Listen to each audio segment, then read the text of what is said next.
GB News, Britain's news channel. Breaking news, live updates, stories that matter. From the heart of the GB newsroom to every corner of Britain. With our team of dedicated journalists across the UK. GB News bulletins are there to deliver the latest news that matters to you. Bulletins on GB News, the People's Channel, Britain's news channel.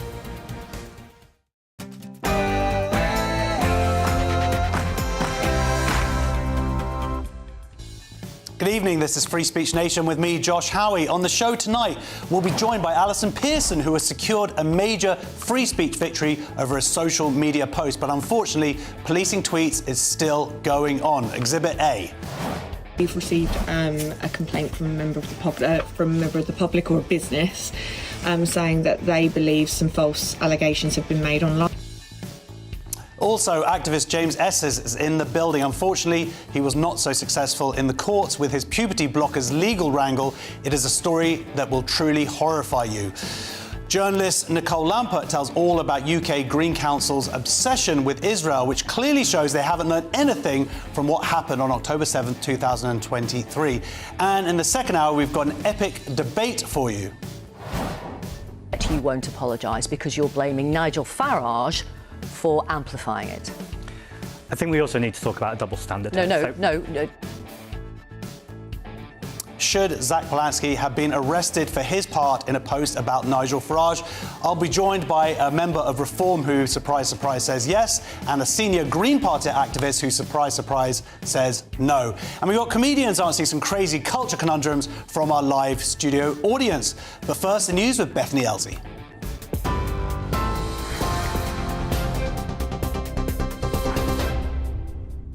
Good evening. Your top stories at 7:01. The Prime Minister has vowed to be relentless in tackling the number of migrants crossing the English Channel on small boats. It's as more than 2,000 have made the journey since Andy Burnham entered number 10.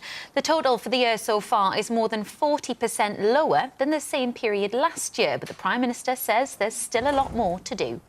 We're just going to be relentless. People want to see this issue addressed. I heard that on the doorsteps in Makerfield. But we also need to build a system that offers safe routes for people as well, because that also takes away the selling point of the gangs. So on every level, we've got to come at this, but crucially, increasing the enforcement activity. So there's been a doubling of enforcement officers through the National Crime Agency. Spanish authorities say 98% of the 60,000 migrants who crossed into the small Spanish territory of Ceuta have now returned to Morocco. 86 people were killed in the sudden mass surge across the border. It's led to division between some European politicians, with EU ministers due to hold an emergency meeting on Tuesday to discuss border security.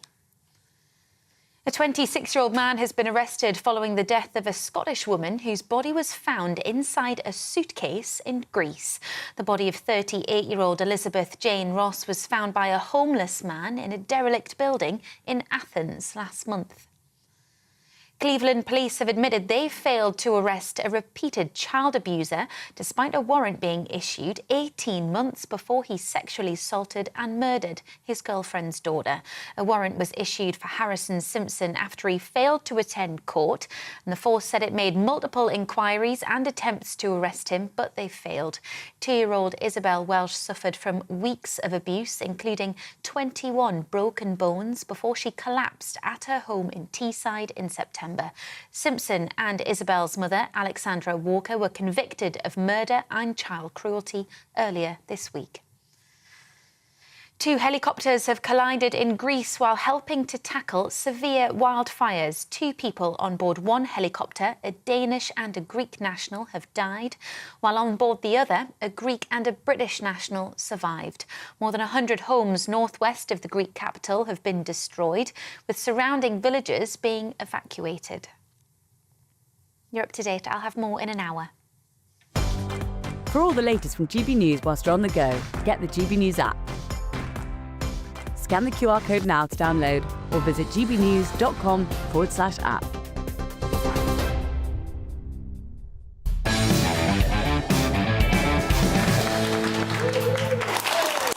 Welcome to Free Free Speech Nation with me, Josh Howie. This is a show where we cast our gaze across the spectrum of culture, current affairs and politics, doing our best to bring a bit of common sense to that which has become senseless. We're going to get straight to it. Columnist Alison Pearson has secured a major victory from Essex's Police and Crime Commissioner after suing him for defamation. Roger Hurst had made comments about the Telegraph journalist after police officers visited her over a post on X that the police alleged incited racial hatred.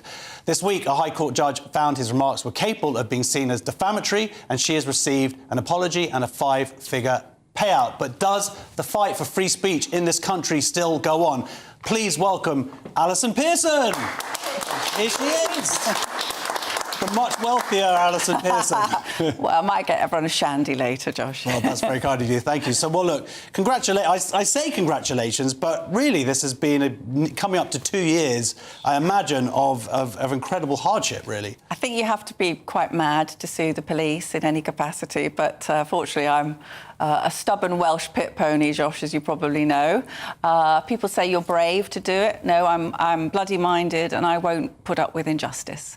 And 2 coppers turned up on my doorstep on the morning of Remembrance Sunday 2024 when I was getting ready to go to the War Memorial, and they said I'd posted some tweet a year earlier that had offended somebody, stirring up hatred, and I said, what was the tweet? And they said, oh, we're not allowed to tell you that, madam. And I said, OK, tell me the name of my accuser. And they said, we can't tell you that either, but it's not the accuser, it's the victim. So immediately you realise this isn't anything to do with justice, is it? Yeah. I've got a victim. Anybody in this room, anybody watching GB News, a stranger can say they'd experienced hatred or offence from something you'd said or in the pub or social media, and without any evidence, the police can come to your home. And I was obviously shaken, but I was angry, Josh, because it was a sacred day in the national calendar. So I said to these young coppers, I don't blame them actually, but I said to them, do you know what it is we're commemorating today? Hundreds of thousands of young men, the age you are now, crossed the English Channel, flew up in the sky in Spitfires to defend our country against tyranny. What would they think of you being here today? Now, I haven't seen the body-worn footage. My solicitor has seen it, and he says, you did very well, but I could see you're upset because you kept lifting up your glasses to wipe away the tears. So it is shaking. And I decided to bring the legal action because they had Roger Hurst, the Police and Crime Commissioner, had defamed me. He'd gone on LBC and said that my crimes carried a prison sentence of up to 7 years. What crimes had I committed? And I'm taking a separate legal action still ongoing against Essex Police. But one thing I should say is that lots of serving police officers, retired police officers and members of the public were really disgusted with what had happened.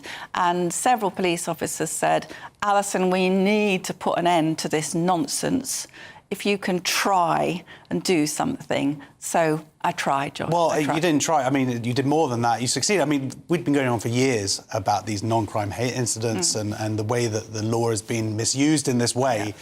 But it just seemed like such an own goal because the footage that you filmed, it's very emotional seeing what was happening and surreal. And it was scary because you have a profile, and if it can happen to you, and of course then it happened to Graham Linehan, then what about the thousands of people that we have no idea who are exactly the same treatment as? And it is definitely two-tier justice, because when I posted my tweet, it was in the aftermath of the 7th of October massacres in Israel, and I had called out the Metropolitan Police for cozying up to the Jew haters. I got the wrong police force, actually. It was Greater Manchester Police, but not the Met. But I would say that again. And subsequent events have proved me, I think, completely correct, that the police were indulging these anti-Semitic forces. Jew haters, I'm allowed to use those terms, I live in a free country. But at the same time that my tweet was posted, a Jewish lady reads the Daily Telegraph, got in touch with Essex Police to draw their attention to a grotesquely anti-Semitic social media post. I won't repeat what it said, but it was definitely incitement to violence. And the Essex Police got back back to her, the hate crime unit, and they said, sorry, yeah, we know you're a bit upset, but feelings were running high. It was written in the heat of the moment. So if you, like me, you call out the Islamists, police round to the door. And no incitement, you're just calling out a situation that people can see with their eyes. No incitement. But what they do, Josh, is that mine originally apparently was a non-crime hate incident, but it was escalated by Essex Police to a criminal investigation under the Public Order Act. This is happening more and more to people, and it's quite a sneaky way of getting at you. Now, I should say to the audience, this is quite funny, actually. Let's try and see the funny side. The Public Order Act is for people who start riots, right, and incite violent riots. Now, I can get a bit annoyed, as my Daily Telegraph readers will tell you, I can get a bit feisty, but I don't incite riot, do I? So it's a completely ludicrous charges. And what was upsetting, obviously, in my case, was these police and crime commissioners, they're around the country, and they are elected. So Roger Hurst was elected by Conservatives. He's a Conservative member. He is supposed to hold the police to account on behalf of the public. That's why he gets voted in. That's why he gets voted in. So all the people who thought, hang on a minute, why are you sending police round to Alison's door on Remembrance Sunday? That's really terrible. Didn't represent them at all. Weighed in immediately behind the Chief Constable and what they'd done, and then appeared on national radio and indeed wrote an article which was libelling me, and I think that's extremely bad, and I'm very glad that he's had to apologise. Well, I'd say that he's paid the price, but the question is whether he will pay any price for this, because I imagine it's taxpayers who will pay this, plus his lawyers' fees and your lawyers' fees.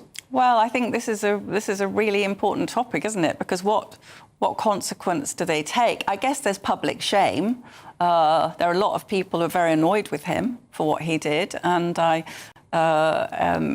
police and crime commissioners are coming to an end. He tried to stand for mayor, I believe, put himself up as a Tory candidate for mayor of Essex, but he didn't get that. So he will have suffered some damage to his reputation. But the police have immense power, Josh, so they can engage very expensive London solicitors, and most people can't afford to fight. You know, it's so I think those of us who can, you know, if you can fight, and then if you can get a result. And I just hope maybe this will discourage some. I mean, we saw that incident with the poor animal rights lady. Well, this is it, actually. Let's play this clip. This is just something that's happened this week, I believe. Received a complaint from a member of the public or a business saying that they believe some false allegations have been made online. So they've asked us to just come and have a chat with you today and see whether or not you would accept what we call community resolution. What is that? CR. So all it is, it's a piece of paper here, and it's got some conditions on it, essentially. You would sign it, and then it would just go on record to say that you've agreed those conditions. The second one is to complete an online impact. Now, this is slightly different. This is supposedly knowingly spreading false information likely to cause harm, and it's part of the Online Safety Act. And when that went through, people, including the Free Speech Union, very much point out that this is exactly what it could be used for, the silencing. And here we see, again, a very familiar picture to regular viewers of the show. Policemen, women turning up at the door and saying, you posted something online that someone's upset by. And also, do you see her language, though? Oh, just a bit of a chat. Yeah. No problem. Please sign this, you know, please sign here. Except to think this can be held as a permanent record. Except that there's a permanent record against you. I believe the lady had been upset about experiments on beagles and had called out the business that was doing that. Now, if the business that's doing that feels that what she said is wrong, they have civil redress. They should be taking action against her in a civil court. They should not be calling the police. And I suppose the broader point, really, for the audience is that people think the police are catching bad people. People want the police to solve their burglary. They want their child not to have a knife held up to their throat when they walk home from school and have their phone nicked, right? That's what the police, Josh, are increasingly caught up in identity politics, critical race theory. I am pretty much convinced that I was visited because what I posted could remotely have been seen as Islamophobic. And they have these things called protected characteristics. and they have a hierarchy of protected characteristics, and white people and Jews are at the bottom of the list of protected characteristics. And it's quite funny, actually, that a leaked document from Essex Police described white people as an unprotected group, even though 94% of people who live in Essex are an unprotected white group, paying tax to be protected. So all of this is very shocking, and this is going on in the background where they are policing values and thinking. They have no business doing their values. Maybe not even the police individuals' values, but the approved values of the state. And police who people here would recognise as the proper bobbies and, you know, the good coppers. There are lots of good coppers, but they don't get anywhere unless they learn to parrot all the approved phrases that, you know, diversity is our strength, multiculturalism, Islam is a religion of peace. All of these things that they're, you know, conditioned. I would go so far as to say inducted in a cult is how bad I think it is in some places. And so coppers, either they shut up and go along with it, or many of the good ones leave. And I've had... or have been suspended. We had a police officer who was exactly that, just questioning Islam in a session, and that was it. He was gone. But the problem is, since the obsession with anti-racism, so one former senior copper said to me, look, if your thing had come across my desk, I'd have told my Sarge to bin it. That was when we had the confidence to use our own common sense and discretion. Very hard now to use their common sense and discretion, because if they're... another senior copper said to me, most chief constables would rather screw up a major murder inquiry than be declared to be racist. It's absolutely insane. You know, congratulations on your win. Can I just say quickly, huge shout out to Toby Young and the Free Speech Union. I mean, I'm a member, everybody, of course, join. If you haven't joined, join now, because they weighed in. I was there, I was absolutely shattered. Lovely solicitor Luke from the Free Speech Union got in touch, said, I'll be with you every step of the way. People need to do it. And if they're just voicing their own opinions, they absolutely have to, for their own safety. Yeah. Anyway, look, thank you so much. Congratulations. I'm just sorry that you had to go through all of this. All I can say as a silver lining is that hopefully this brings us one step closer to the madness being over, but the fight goes on. Thank you very much. Big round of applause, please. Alison Pearson. GB News has contacted Sussex and Cambridgeshire Police, but both declined to comment. Next on Free Speech Nation, was this the reason Live at the Apollo was cancelled? That's next. I got to annoy racists across the country.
Bold. They are under no illusion. Ray. Are you a human trafficker? Boundless. I've had enough of the nonsense, and I'm not afraid to say it. Don't get this on the BBC. Every weeknight, I tear through the headlines. The smell of gasoline. Should we be worried about it? From Westminster madness to cultural war chaos. I'm going to do now, they are throwing things out the car as we speak. Get ready, Britain. Here we go. Patrick Christie tonight, weeknights from 9 p.m. only on GB News, Britain's news channel. Hi, I'm Michelle Dewberry, and my show is your opportunity to cut through all the noise and dive in headfirst to some robust debates. Ideas clash. Situation, No, isn't it? no, Because the failure is you're deliberately avoiding my point. Nothing's held back, And if you think this is the end of it, wait for more. and we do not shy away from the difficult stuff. Sometimes I want to shake people and say, if only you understood. So join me on Jubes & Co. weeknights at 6 p.m. only on GB News, Britain's news channel. Here at GB News, we made a promise to tell your stories. And on the 6th of August, we're marking 5 years of doing exactly that. Celebrate with us by having your say. Join in the debates live on TV and radio. And meeting your favourite presenters across the country, from Leeds to Aberdeen, from Belfast to Barry Island. Plus, join me in Essex for our biggest live show of the year. Scan the QR code or visit gbnews.com/celebrate. Terms and conditions apply.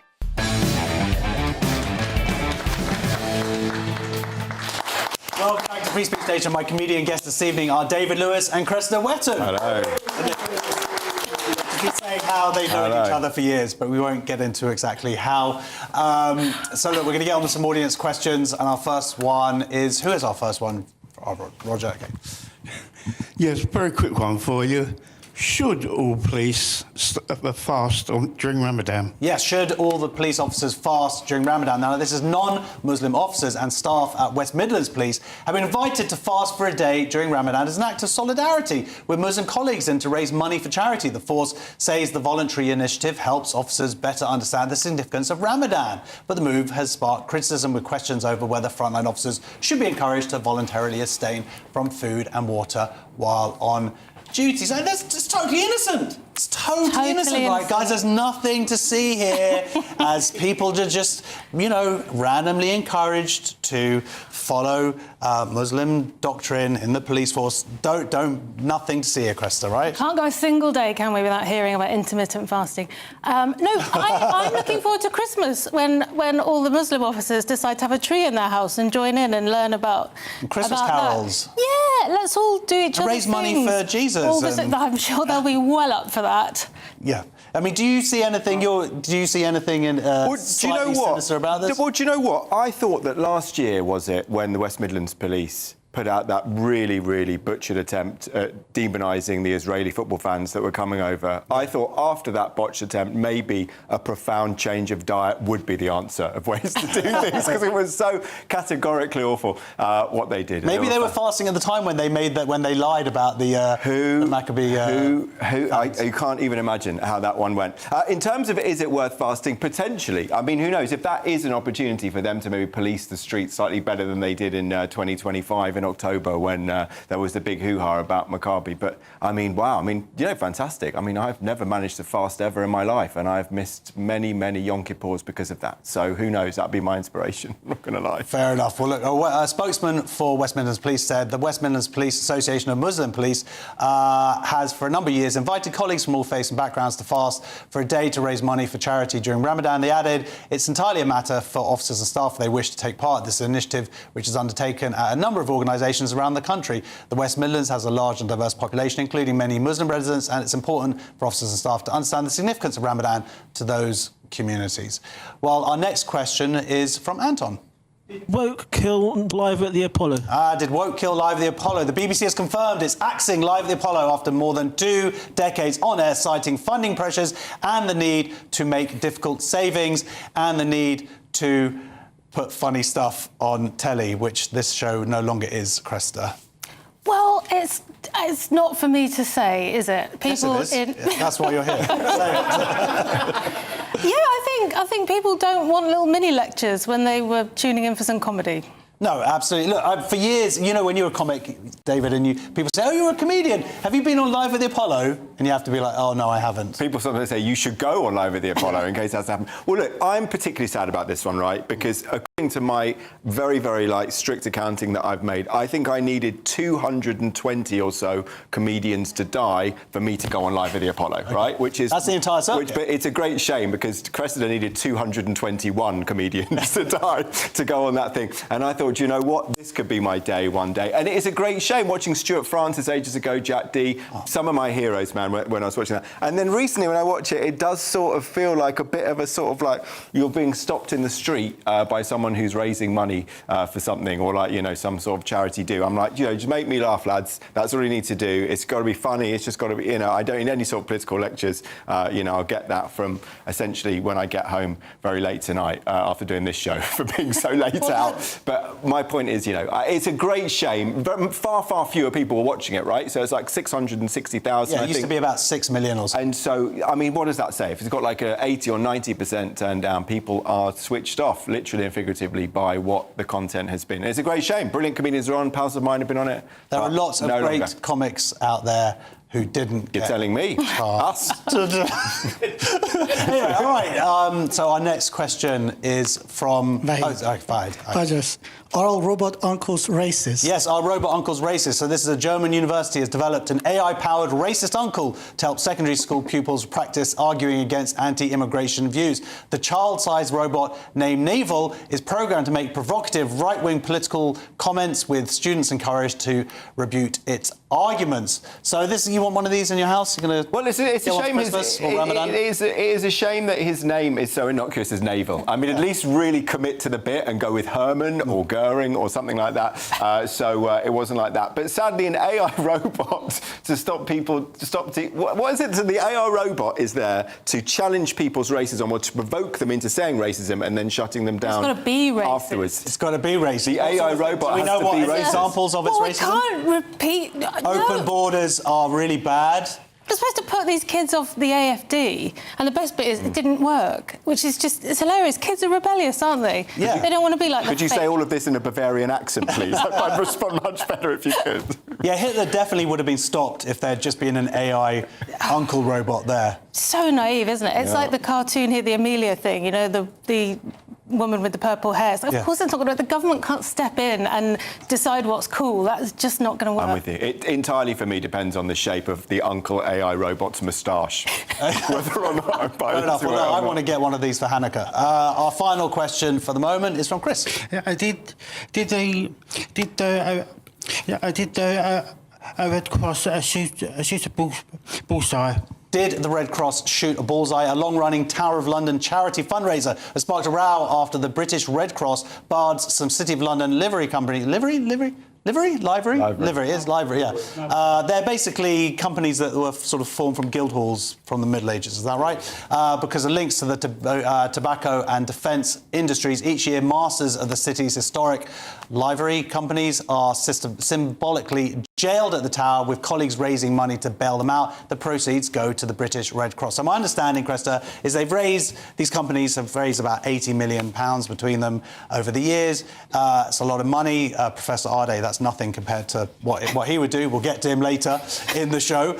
But they basically said, no, because I think one of them makes pipes. And so the Red Cross said, no, we can't accept any money from you because that's something bad. And then another company, library is, they test guns. They've been going about 500 they're really years. bad. Yeah, and so this is it's cutting off their nose despite their face. They took their principles and they said, we can't have this, and they walked out. And then I think they had to come back, didn't they, and say, maybe we were wrong. We'll look at it a bit closer. But these are companies, they're raising money for charity. Oh, no, they make pipes, do they? They're evil. We can't accept their money. It's ridiculous. And by the way, the Red Cross I'm not a fan of with what their behaviour during October 7th afterwards with the 250 hostage kidnapped people. Yeah. They basically did not turn up at all. They never once visited any of those people. It was disgusting. No, look, I'm with you. I mean, say raising money for the Red Cross in theory is a very good thing. It's gone back a long way. I don't know if you could have a Heads on a Spike charity auction or something at the Tower of London for that, but that's sort of not how it is. I agree with you. It sort of does feel like it's a wild way of just get the money into these, people's... If it's charity, you've got to get the money into people's pockets. Surely that has to come before any political message, I would have thought, but really pipes... Really pipes? Yeah, people are still smoking pipes? Yeah, I mean, to be honest, that moustache you've got going on you look like a prime contender. This is the Captain Haddock look I've got from holiday, so it could well be true. Oh, exactly, very good. All right, the Red Cross said we do not accept donations from a very small number of specific industries. We are speaking directly with livery companies to provide clarification, answer questions and reaffirm how much we value their continued support. So today is your final chance to get tickets to join us for a day to celebrate Britain. Here at GB News, we made a promise to tell your stories. And on the 6th of August, we're marking 5 years of doing exactly that. Celebrate with us by having your say. Join in the debates live on TV and radio. And meeting your favourite presenters across the country, from Leeds to Aberdeen, from Belfast to Barry Island. Plus, join me in Essex for our biggest live show of the year. Scan the QR code or visit gbnews.com/celebrate. Terms and conditions apply. Don't miss out on that opportunity. Less than 24 hours remaining to grab your ticket. For more information, scan the QR code on the screen or go to gbnews.com/celebrate. So next on Free Speech Nation, activist James Esses is in the building. Unfortunately, he was not successful in the court with his puberty blockers legal wrangle. It's a truly a horrific story that you do not want to miss. See you in 2 minutes.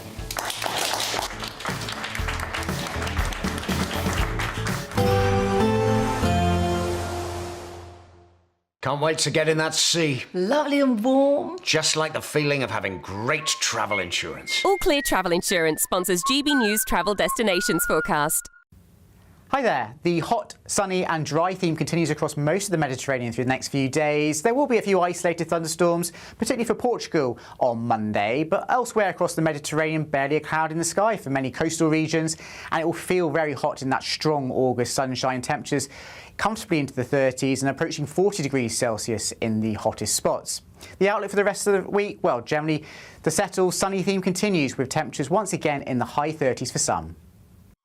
All Clear Travel Insurance sponsors GB News Travel Destinations Forecast.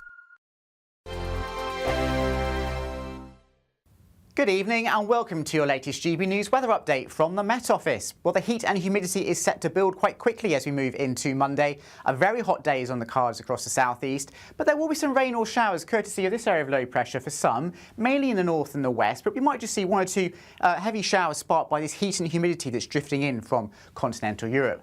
That process is already underway this evening, so whilst it's a fine end to the day for many, we do see thicker cloud out towards the west, and you'll notice we could see some spots of light rain across parts of Northern Ireland, and the rain blossoming somewhat as we go through the early hours of Monday morning across central and southern Scotland. Here it won't be a particularly warm night, but across England and Wales it will turn increasingly humid with lows perhaps not falling much below 17 or 18 degrees Celsius in some of our larger urban areas in the south.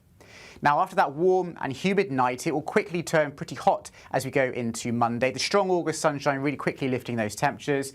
A damp start across parts of Northern Ireland, but the most persistent rain probably at this point across more central parts of Scotland. So a pretty wet commute to work across the central belt of Scotland, for example. Still a bit of brightness perhaps across the very far north of Scotland, but an increasing chance of showers or longer spells of rain here as we go through the day. So the rain becomes a bit more confined to northern Scotland, but there will be showers breaking out across Northern Ireland and southern Scotland too, and possibly one or two isolated ones across England and Wales, but these vary hit and miss, most places staying dry, and it will be a sunny and hot day, particularly in the east of England, temperatures perhaps approaching the mid-30s for some, so oppressively hot and humid, not comfortable at all. A few scattered showers of thunderstorms overnight and into Tuesday, possibly even in the southeast of England, but for most, Tuesday will be a cloudier and slightly cooler day, a greater chance of catching a shower and some longer spells of rain across the north of Scotland where it will be quite windy. Through Wednesday, again a changeable day with sunny spells and scattered showers, temperatures trending downwards as we go through the week, returning to average. At GB News, we love to hear from you, our loyal community. So drop us a line at gbnews.com/yoursay. There you can talk to each other and also to the presenters live on air gbnews.com/yoursay, because GB News is your channel, Britain's news channel.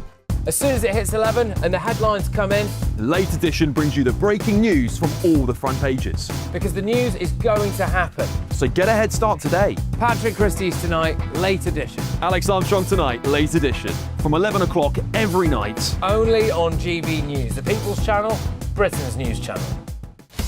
Breaking news, live updates, stories that matter. From the heart of the GB newsroom to every corner of Britain, with our team of dedicated journalists across the UK. GB News bulletins are there to deliver the latest news that matters to you. Bulletins on GB News, the People's Channel, Britain's news channel.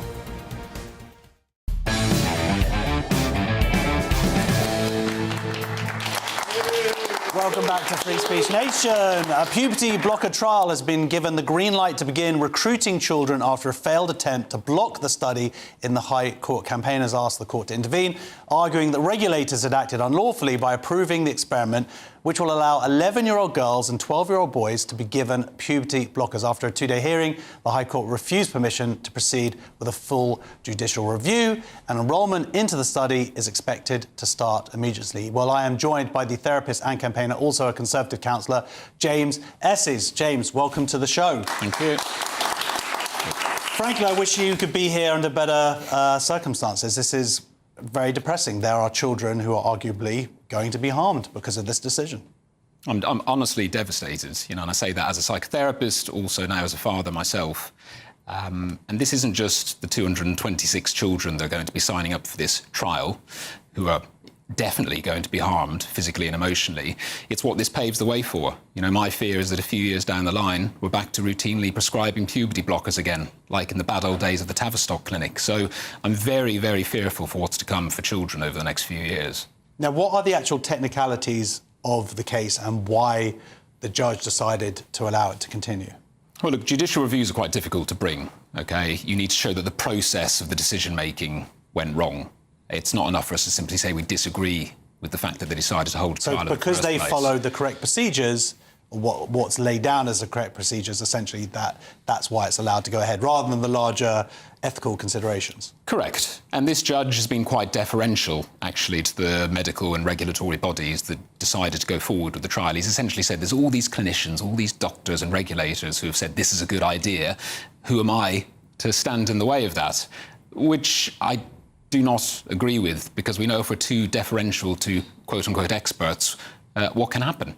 And we say that the threshold for carrying out a clinical trial on children has not been met. You need a higher threshold for children than adults. An adult can sign up to a trial for no medical benefit to them, receive some cash for having to, put their body on the line, and all's good. But for children, you need to be able to demonstrate that there is an expectation of a benefit and no serious repercussions, from a negative perspective. But we've actually got the exact opposite of that when it comes to this. Well, this is it. I mean, there have been previous studies that indicate, certainly, that there are multiple side effects from using these drugs. Loss of sexual function, ultimately, bone growth, brain development.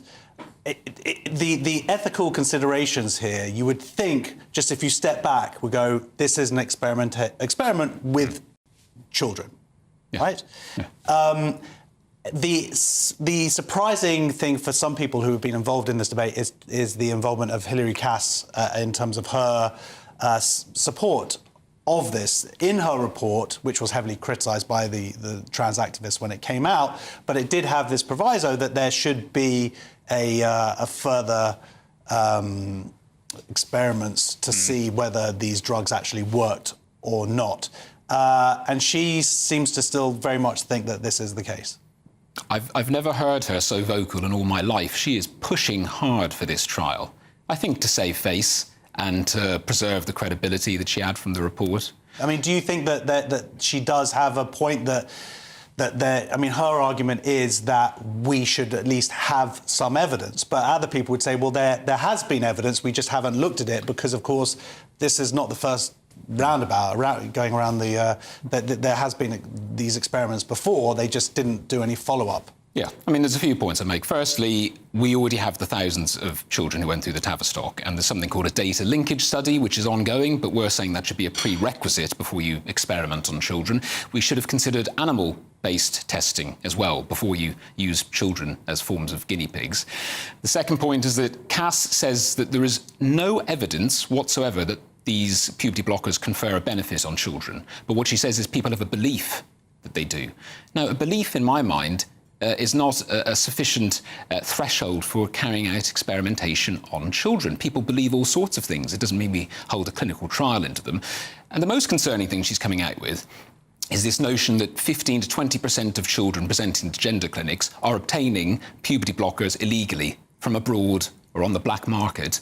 And so she essentially says, well, if they're doing that, if we don't have a trial, well, they'll just source them elsewhere. I mean, this is the antithesis of ethics. Surely, if children are obtaining illegal prescriptions, we should go after the prescribers and punish them, not simply legalise them. I mean, where does the buck stop? Should we legalise heroin on that basis? Should we legalise anything that's illegal because people obtain them also, illegally? If they're children who are obtaining, then they're only doing it via their parents, surely. Sometimes, sometimes not. But either way, the answer to people obtaining things illegally is not to legalise them.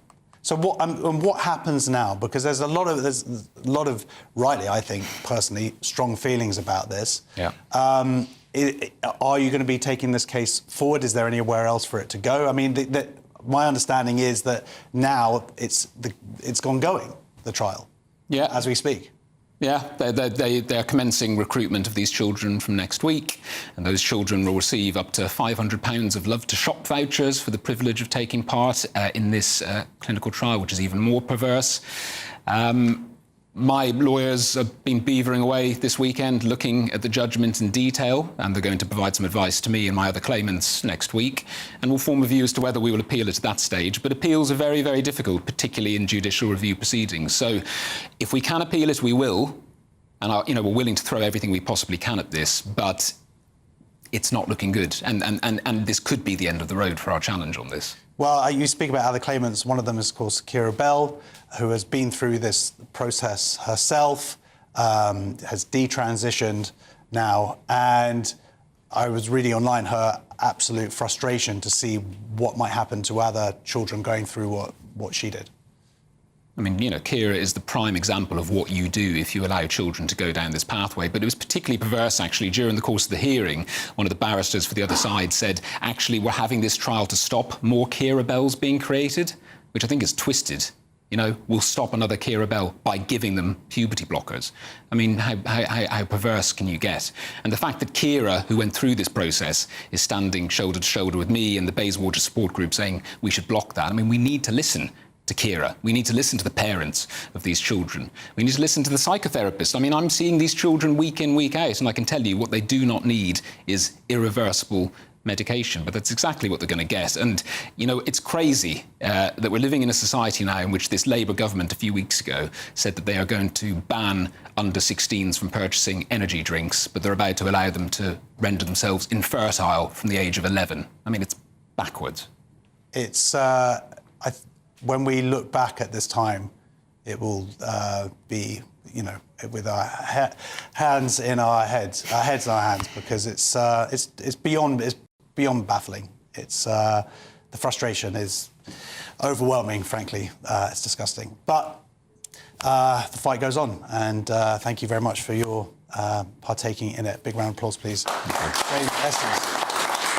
A spokesperson for the Pathways research team says the Pathways trial is a carefully designed study to give much-needed evidence about the potential benefits and risks of puberty suppression to improve NHS care. The study has extensive safeguards, including strict eligibility criteria, consent processes, physical and mental health monitoring before and during the study, and continued psychological and social support. Next, on Free Speech Nation, journalist Nicole Lampart tells all about the UK Green Council's obsession with Israel, which clearly shows they haven't learned anything from what happened on October 7th, 2023. See you in a couple of minutes.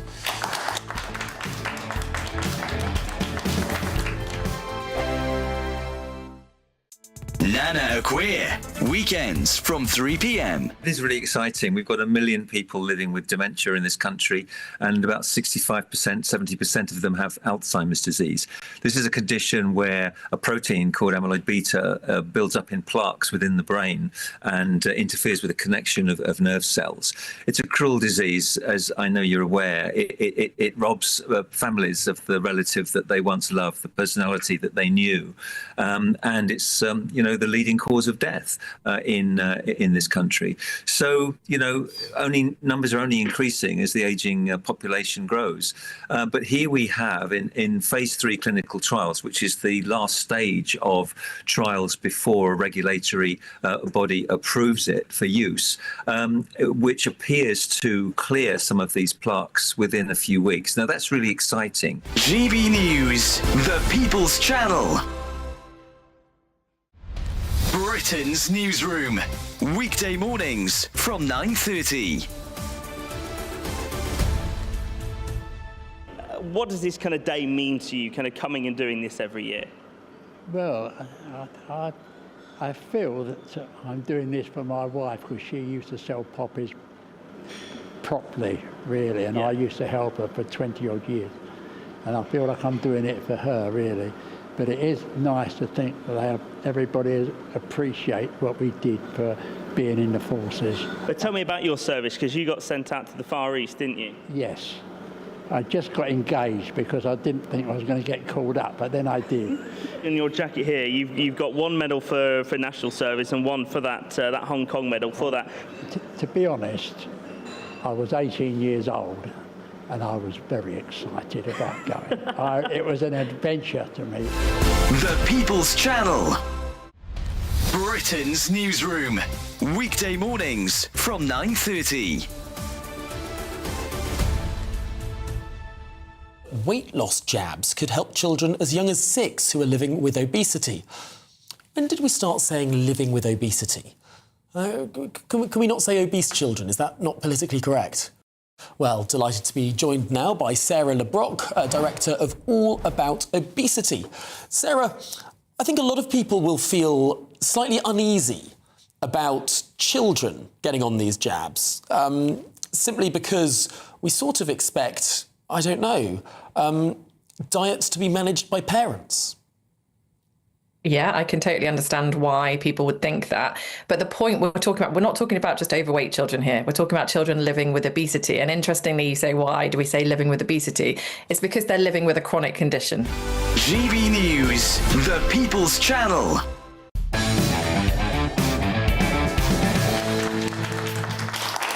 Welcome back to Free Speech Nation. A Green-run council has apologised after giving an Israeli city until October 7th to respond to plans to end a decades-long twinning arrangement. Hackney Mayor Zoe Garda wrote to her counterpart in Haifa with the original deadline, prompting accusations of insensitivity because it falls on the anniversary of the Hamas terrorist attacks. The council has since changed the date, and councillors have already voted in favour of the separation. Well, I'm now joined by the journalist Nicole Lampart. Welcome. Thank you.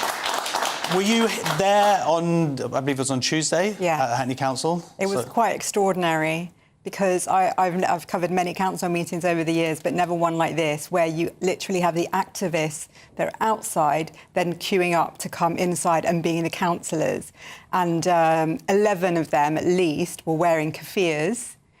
And the biggest applause came up when they managed to discuss Haifa and Israel, and it was really quite appalling and really quite chilling. So for the people who don't know, Haifa is a city in the north of Israel, but it's actually a model of integration, really. It's got a very large Muslim population. There's the university there's the Baha'i faith. It's the centre of the Baha'i faith as well. Yeah. So they've been twinned with Hackney since 1968. Yeah. And there's been a lot of, I believe with hospitals in particular, there's been surgeons going back and forth. So this is what twinning with another city, town is all about, right? Yeah, exactly. I mean, I think that it has been quite quiet since COVID, as lots of things are, and twinning costs money. So most of the money spent on the kind of twinning elements to it has been funded by Haifa itself, and it has mainly involved the Homerton Hospital and the Rambam Hospital, which is a big teaching hospital in Haifa. As you say, Haifa is a particularly interesting city because it's probably the most mixed city. It's also an incredibly left-wing city, and anyone who's seen any pictures from Haifa will see this beautiful Baha'i faith centre. And the Baha'i are a minority religion that are attacked in many of the surrounding countries, and Israel's the one place where they're safe.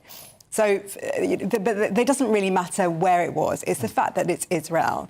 And that shows why it's clearly about that. At the start of the council meeting, Zoe Garbett kind of said, because it's a military port. But then all the speeches made it clear it's just because it's Israel and they're determined to do this. And the side issue is that they made all these promises in the May elections. They asked people to vote for Gaza, for Palestine. Not for potholes. Not for potholes, not for schools, not for social services or any of the stuff that councils do, but for Palestine. And this is really probably the biggest thing that they can do, which is really a bit pathetic, because what they really want to do is go after the pension funds and divest from anything to do with Israel. But that means divesting from all sorts of pension funds that do really well. And it's part of a big pension pot that affects the whole of London, so it's unlikely to happen.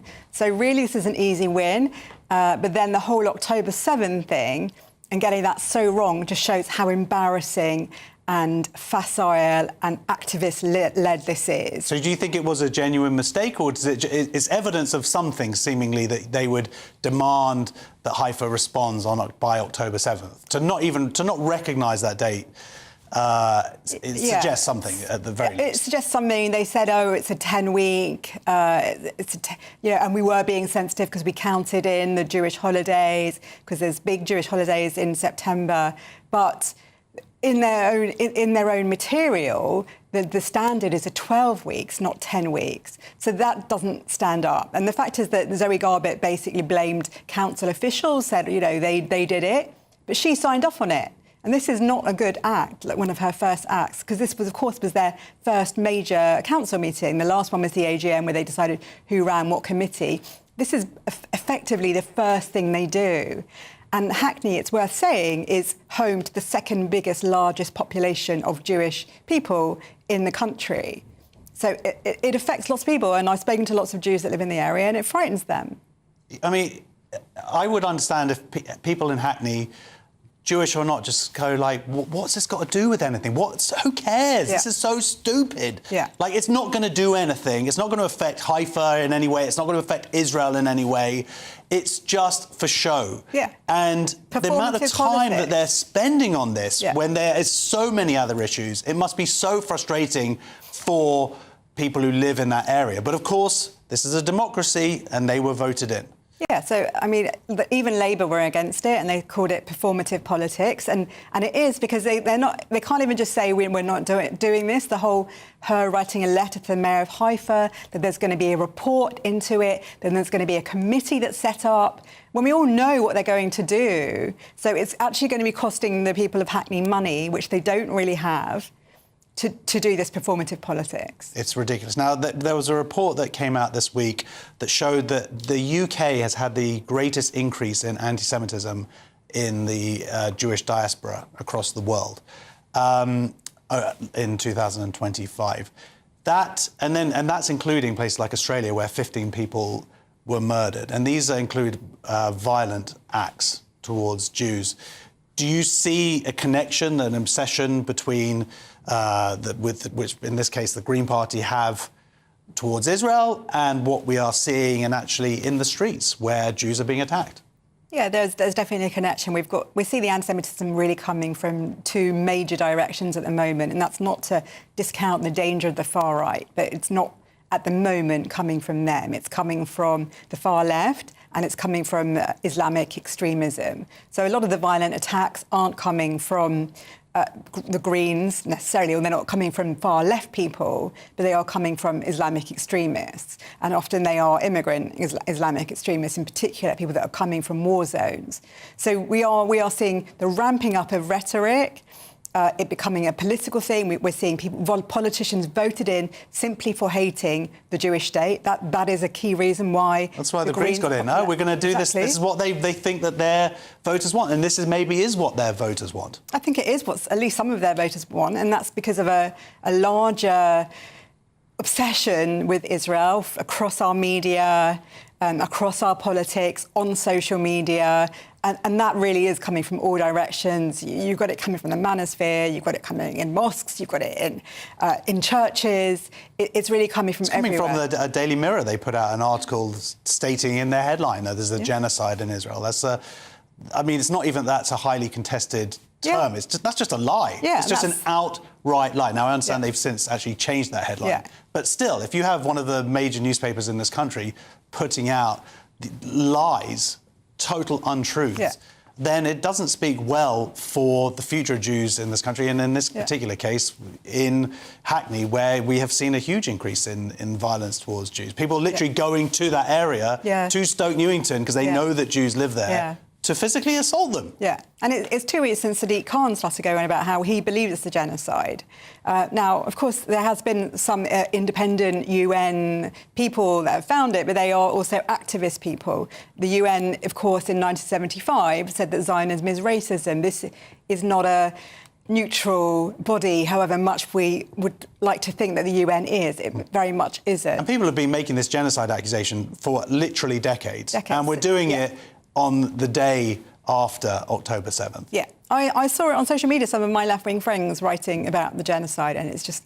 So this has definitely come through the mainstream. It's everywhere. And, of course, it goes on to Jews because it's, well, you must be a genocide supporter if you don't call out about this. In fact, at the Hackney meeting, a Jewish politician said anyone that doesn't call out the genocide, then it's not surprising. All right, well, that is the end of the first hour on Free Speech Nation. Don't go away. Lots more to come between now and 9 o'clock. Bringing it all.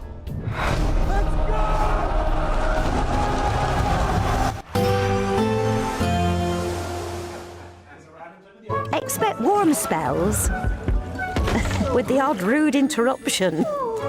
Box Boilers sponsors the weather on GB News. Good evening and welcome to your latest GB News weather update from the Met Office. Well, the heat and humidity is set to build quite quickly as we move into Monday. A very hot day is on the cards across the southeast, but there will be some rain or showers courtesy of this area of low pressure for some, mainly in the north and the west, but we might just see one or two heavy showers sparked by this heat and humidity that's drifting in from continental Europe. That process is already underway this evening, so whilst it's a fine end to the day for many, we do see thicker cloud out towards the west, and you'll notice we could see some spots of light rain across parts of Northern Ireland, and the rain blossoming somewhere as we go through the early hours of Monday morning across central and southern Scotland. Here it won't be a particularly warm night, but across England and Wales it will turn increasingly humid, with lows perhaps not falling much below 17 or 18 degrees Celsius in some of our larger urban areas in the south. Now, after that warm and humid night, it will quickly turn pretty hot as we go into Monday. The strong August sunshine really quickly lifting those temperatures. A damp start across parts of Northern Ireland, but the most persistent rain probably at this point across more central parts of Scotland. So a pretty wet commute to work across the central belt of Scotland, for example. Still a bit of brightness perhaps across the very far north of Scotland, but an increasing chance of showers or longer spells of rain here as we go through the day. So the rain becomes a bit more confined to northern Scotland, but there will be showers breaking out across Northern Ireland and southern Scotland too, and possibly one or two isolated ones across England and Wales, but these vary hit and miss, most places staying dry, and it will be a sunny and hot day, particularly in the east of England, temperatures perhaps approaching the mid-30s for some, so oppressively hot and humid, not comfortable at all. A few scattered showers and thunderstorms overnight and into Tuesday, possibly even in the southeast of England, but for most, Tuesday will be a cloudier and slightly cooler day, a greater chance of catching a shower, and some longer spells of rain across the north of Scotland where it will be quite windy. Through Wednesday, again a changeable day with sunny spells and scattered showers, temperatures trending downwards as we go through the week, returning to average. Expect warm spells with the odd rude interruption. Box Boilers sponsors. We're celebrating a golden summer with your chance to win a real gold bar. That's right, a fine gold bullion bar worth over £5,000 could be yours. We're also going to make sure your finances are fabulous with £60,000 in tax-free cash. For a chance to win, text GOLD to 63225. One entry costs £2.50 plus one standard network rate message. Or text BONUS to 63225. 5 entries cost £5 plus one standard network rate message. Go to gbnews.com/win. Entries start at £2.50. Call 0903 686 3232. Calls cost £2.50 plus your network access charge. Or post your name and number to GB22 PO Box 8690 Derby DE1 9TT. UK only. Entrance must be 18 or over. Lines close at 4 p.m. on the 21st of August. This is a network giveaway. Entries will be pooled. Please check the closing time if listening or watching on demand. Good luck.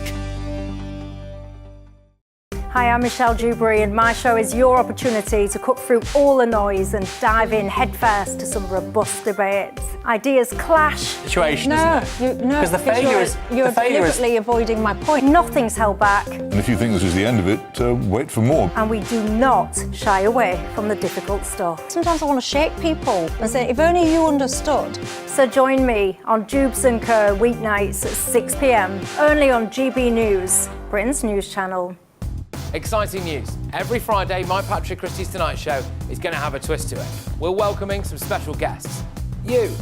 That's right, on Fridays I'm going to be doing my show in front of a live studio audience because this show is about you and what you have to say. It's going to be the same big debates, same big topics, same big opinions. But every Friday night at 9 p.m, you are invited to come on down to Patrick Christie's Tonight to be a part of the action. Only on GB News, the People's Channel, Britain's news channel. Britain is not just a geographical expression. We are a people bound together by history and culture that are distinctively British. Join me to celebrate our music, theatre, artworks and literature which we can explore and enjoy together. Everybody's welcome. Sunday with Michael Portillo. Every Sunday at 11 a.m. on GB News, the People's Channel, Britain's news channel. I've been in Westminster for a long time, but I know that though power may be here, its effect on people's lives is across the whole of the country. We may be where rules are made, but it's where they're implemented that matters. Join me, Jacob Rees-Mogg, for forthright and frank discussion on where Britain has come from, where it's going, and where it will end up. That's State of the Nation, Monday to Thursday, 8 to 9 o'clock. Vox Populi, Vox Dei.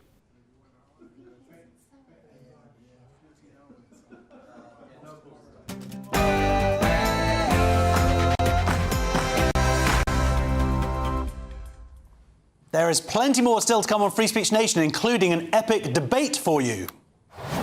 You won't apologise because you're blaming Nigel Farage for amplifying it.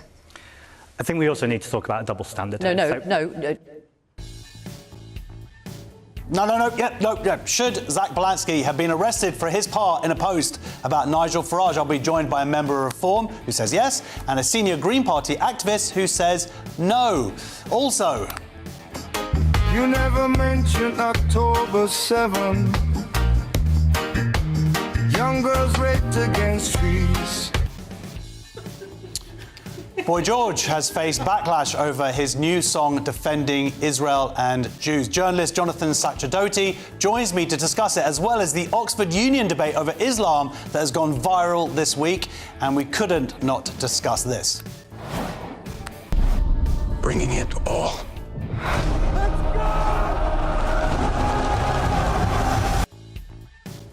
Christopher Nolan's new epic, The Odyssey, has divided opinion. It's either going to clean up the Oscars or it's horribly inaccurate, or both. That's coming up. But first, the news with Bethany Elsey.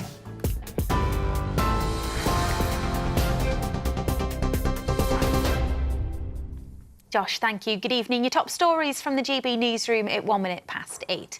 The Prime Minister has vowed to be relentless in tackling the number of migrants crossing the English Channel on small boats. It's as more than 2,000 have made the journey since Andy Burnham entered number 10. The total for the year so far is more than 40% lower than the same period last year, but the Prime Minister says there's still a lot more to do.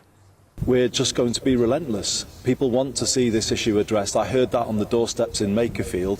But we also need to build a system that offers safe routes for people as well, because that also takes away the selling point of the gangs. So on every level, we've got to come at this, but crucially, increasing the enforcement activity. So there's been a doubling of enforcement officers through the National Crime Agency.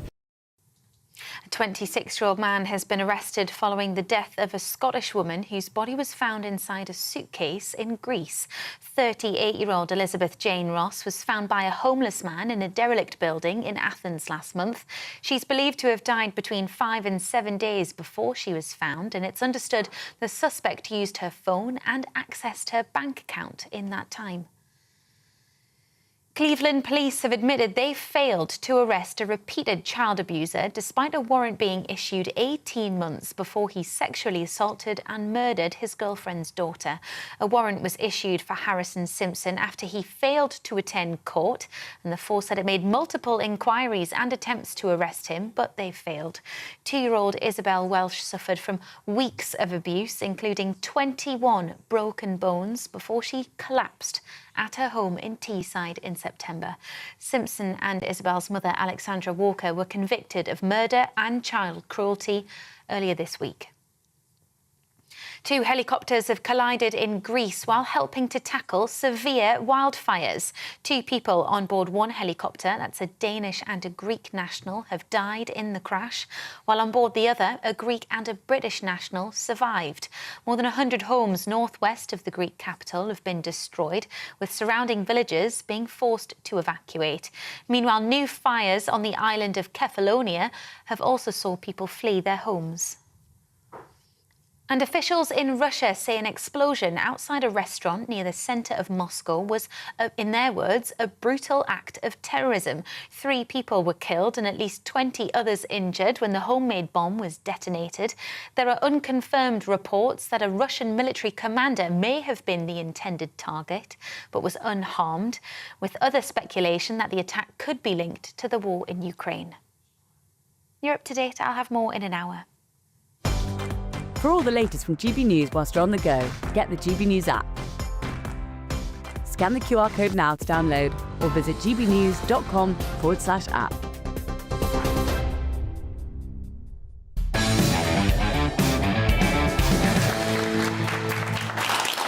Welcome back to Free Speech Nation. Green Party leader Zach Polanski has refused to apologise for sharing and then removing a social media post featuring a man wearing a T-shirt reading, "We've only making plans for Nigel," alongside an image of a cartoon guillotine. And on Wednesday, police confirmed they will not investigate the Green Party leader over resharing the post, saying it's unlikely the sharing of the image online would constitute a criminal offence. Well, was this the correct outcome, or should Zach Polanski go to jail? Well, I'm joined by Reform Councillor Russell Quirk and Chair of the London Green Party, Eugene McCarthy. Welcome to the show. Now, am I going to be right assuming that this is going to fall apart on sort of party lines, that Reform think that he should go to jail and Greens think that this is ridiculous and a free speech issue? What do you think? Well, I personally don't think that anybody should go to jail for tweets. I think there's a question of free speech, and I think the bar over which something is triggered whereby it then becomes an offence that is punishable by a criminal conviction and prison, I think that bar should be extremely high. Like in America, where it's direct incitement. Fire in the theatre stuff, right? But I think, you know, having an opinion, even if it's unsavoury, even if it is the absolute opposite of what you believe, even if it is provocative, even if it is controversial, I think that stuff's good for debate. So actually, no, I don't take the view that Zach Polanski should go to jail. I mean, maybe for his political opinions, but not perhaps for that particular post. By the way, someone's going to clip that up. They might clip this up because I'm redressing the balance, everybody. Look, Oh, I've had my God. own T-shirt version. Oh, made. well done there. just quick redress on the it. balance, Eugene, if you don't mind. So I didn't want Zach Polansky obviously getting all the airtime. Yeah, now, Eugene, are you wearing a T-shirt under there? I'm not, unfortunately, no, not in this weather. Would you it's go hot. along with that? Would you say, because some people would say it was a direct call to violence against Nigel Farage? I'm hoping that we can actually find a lot of common ground today, because I think the free speech issues in this country have got incredibly out of hand. Because, let's be clear, it's not completely unfounded that Zach Polansky could be arrested for reposting on Instagram and, I think, Facebook a picture of a bloke in a comic T-shirt with, I think, an unsavoury remark on it that references violence. That should not be an arrestable offence for any politician, including Reform politicians who have been threatened with similar crackdowns on freedom of speech for things that they've said that the establishment deem unsavoury. Look, both the Greens and Reform are anti-establishment parties.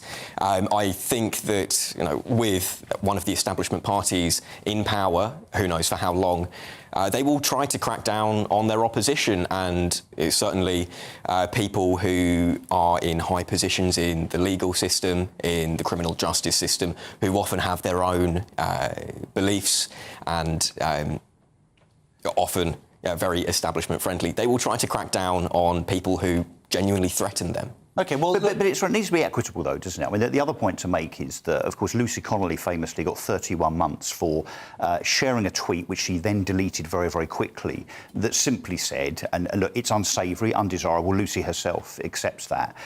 They can all burn in those hotels for all I care. And she got 31 months. I mean, I'd have to ask you the question, Eugene. Do you think Lucy Connolly should have gone to prison? I don't think she should have, no.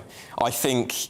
particularly the sentence of 31 months. I mean, admittedly, she did admit guilt for it, which I think she could have contested the charge. Because Lord Hermer effectively made her do so. He's admitted that. It's the establishment stitch-up, time and time again. But you compare that to sentences that certain people are getting in this country for horrible sexual offences against women and girls. A lot of them are being let off scot-free because... the judges think, they're just a troubled young chap with a bright future ahead of him. And there's women and girls out there suffering the consequences of these heinous crimes who, do not see justice. Meanwhile, I think posting something on Facebook and immediately deleting it is in no way comparable. I totally agree with you, and I'm speaking to it's strange to be speaking to a Green Party member who seems sensible. He's the only one. Well, no, I don't know if Sharar Ali is still a member or not, but I think he's been kicked out for now. But he's a great guy. And I don't expect you to speak for your leader, but there is a whiff of hypocrisy here, because Zach Polansky, when Graham Linehan was arrested for writing a post, Zach Polansky said, yes, I think that's something that should happen. Actually, let's just show that clip. These are totally unacceptable tweets, and I accept that people who are in politics, we get lots of abuse, but let's also face we shouldn't get abuse, and I certainly recognise that women get more abuse than I do. For instance, I get a lot of anti-Semitic abuse. I'm one of a few Jewish leaders that have been in British politics. Today, a Muslim man was elected as my deputy leader, Motin Ali. I've seen the amount of Islamophobia he gets. We also know that for all of those groups, trans people have been in the sights of the nastiness and the toxicity for a long time. Now, I accept proportionality of police response is a conversation we need to have. But do you think this was proportionate?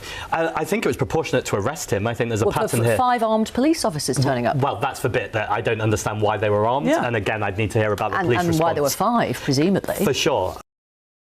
I mean, Eugene, I don't want to put you on the spot, but that's why you're here.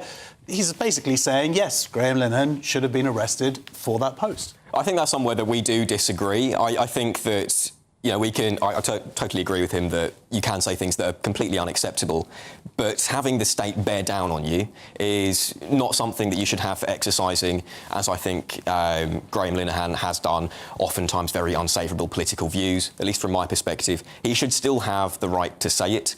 If there are, platforms that he's on, if there are venues that he's trying to speak at, they again reserve the right to remove him or remove posts if they violate the content policies. But bringing the police in is a completely separate matter. OK, well, let's talk about that then. Russell, I mean, Reform did request that the police investigate this. Now, do you think that's the right thing to do? Because really, it's like the left go and complain and say, yes, they should get the police involved, then something happens to the right, and then the right do exactly the same thing. Wouldn't it have been better for Reform to say, you know what, we totally disagree with this image, we think it's disgusting, but we are free speech advocates and we think this person should be free to state what they want. And as I've set out, that we are, as a party, absolutely free speech advocates. But that suggests different if they're saying to the police, come and investigate. No, because there's a context to that, which is, as I've just said, this needs to be a matter of equity, and it needs to be balanced. It needs to be playing by the rules. So what the Reform Party have sought to do in those circumstances, given what's happened to the likes of Graham Linehan and Lucy Connolly, is simply to say, well, OK, if they's the rules in terms of, you can say something that some arbiter somewhere says that's distasteful and therefore criminal, OK, let's now deal with Zach Polanski in exactly the same way. It's not a position that we hold in terms of our kind of, our morality or our ideology. What we're saying is, OK, that's what you want to do. You want to start putting people in prison for what they say on Instagram or Twitter, then so be it. I would make another point, though, and I'm going to put you on the spot again, I'm afraid. Set aside the question of legality. Let's talk about this from a point of view of taste. What your leader reposted, only 9 or 10 days after Anne Widdecombe's death at the hands of a murderer that hit her 21 times in the head with a hammer, you want to apologise for Zach Polanski, don't you? I think he should have apologised, because he was very clear. I think in the interview, he was asked maybe 7 times, and he very sort of resisted it. He said, no, I'm not going to apologise. Yeah, I think Zach Polanski's made it very clear that it was posted as a mistake. It wasn't. He would say that, though, wouldn't he? But we all make mistakes. Exactly. And I think that in politics it is important to apologise when you do make a mistake, and kind of across the party spectrum, comms advisors telling people, no, don't apologise for anything. It's distasteful, I think. But should he apologise? I think that making a point about it, that Nigel Farage is obviously saying he must apologise and this, that and the other, saying, well, actually, you've done a lot of distasteful things. But should he apologise? Of much more severity, then I think using that as a tit for tat, you apologise for your pretty comparable things, I'll apologise for mine, is perfectly reasonable, and that's what he's saying. But you would apologise if you'd made a similar mistake? I think I've reposted dodgy things in the past by mistake, and I have apologised for them in the past. A bit of humility in politics would be nice, wouldn't it? But some people would say from all sides and from all parties, but then they're politicians. Sorry, guys, being politicians. So it feels like there is a consensus here. Both of you agree that no one should go to prison for these kind of tweets, but there seems to be a sort of whiff of hypocrisy, frankly, for me, from all sides on this. But if we can state our case, and it seems both of you are willing to go out and sort of go, yeah, you know what, we stand for free speech. I think that's a very sensible way of ending this. Thank you. Have you guys got anything else you want to... Well, I just think as a nation we need to be very, very careful of the slippery slope that we're on, and forget the colour of the politics at the moment. But, whether it's ID cards, whether it's, banning social media for kids under 16, policing what we all say on the internet, Alison Pearson, being doorstepped by Essex Police because she said something that perhaps Roger Hurst, the Police and Crime Commissioner, might not have agreed with.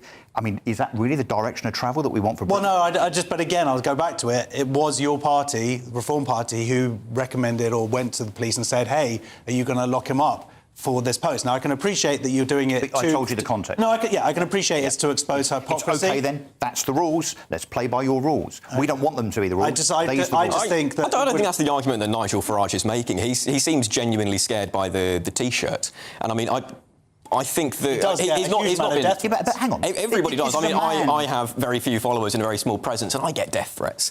Like, most of these are completely inconsequential. It's losers on Twitter. But he does... With the greatest respect, it's a different level. A world that Nigel lives in. I mean, I was with him today, surrounded by 6 security guards all the time. Why? Because there is a very real threat. He had over 500 death threats in the last 12 months. It's very, very real indeed. OK, well, what about the person wearing the T-shirt, then?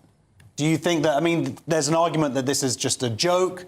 Do you think that the police should even just visit him and say, well, what are you... It's really unserious, as far as I'm concerned. It's a distasteful, some people would say it's more than just distasteful. Threat. It's a direct cause. I mean, it's not a threat at the end of the day. It's not an incitement to violence. Similarly, I mean, if we're going down that road, then You could say that it is, but I don't think it is. I could say, for example, I want to take a knife to the civil service, meaning I want to disestablish and rebuild the civil service. This is the name that doesn't mean I want to stab them. But it's the name of an individual. There are countless individuals within the civil service. I don't wish them harm, and that's a quote from Nigel Farage. I just think if it had been Zach Blansky that was mentioned in that thing, everybody would be going, this is a call to murder Zach Blansky. I don't think it is. If it was me, if I had a different T-shirt onto this one and I was wearing one with a guillotine and, let's say, Keir Starmer's name on it, I suspect the left would call for me to stand down and be cancelled. I'm sorry, I don't know who Keir Starmer is. Anyway, thank you very much. Big round of applause, please, for Film Councillor Russell Burke and Chair of the London Green Party, Eugene McCarthy. Next on Free Speech Nation has been one of the stories of the week. The youngest black Cambridge professor has been accused of plagiarism.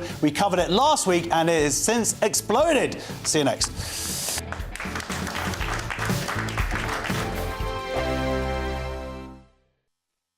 You want to know what's really going on in the corridors of power? Labour don't know what to do with you half the time, and that makes you quite lethal in the chamber. Get behind the headlines with Chopper's Political Podcast. Join me, Christopher Hope, as I sit down with the great and the good of British politics. We'll see where this ruling takes us. These are the stories shaping our nation. Chopper's Political Podcast, available now on all platforms. Listen in and stay ahead.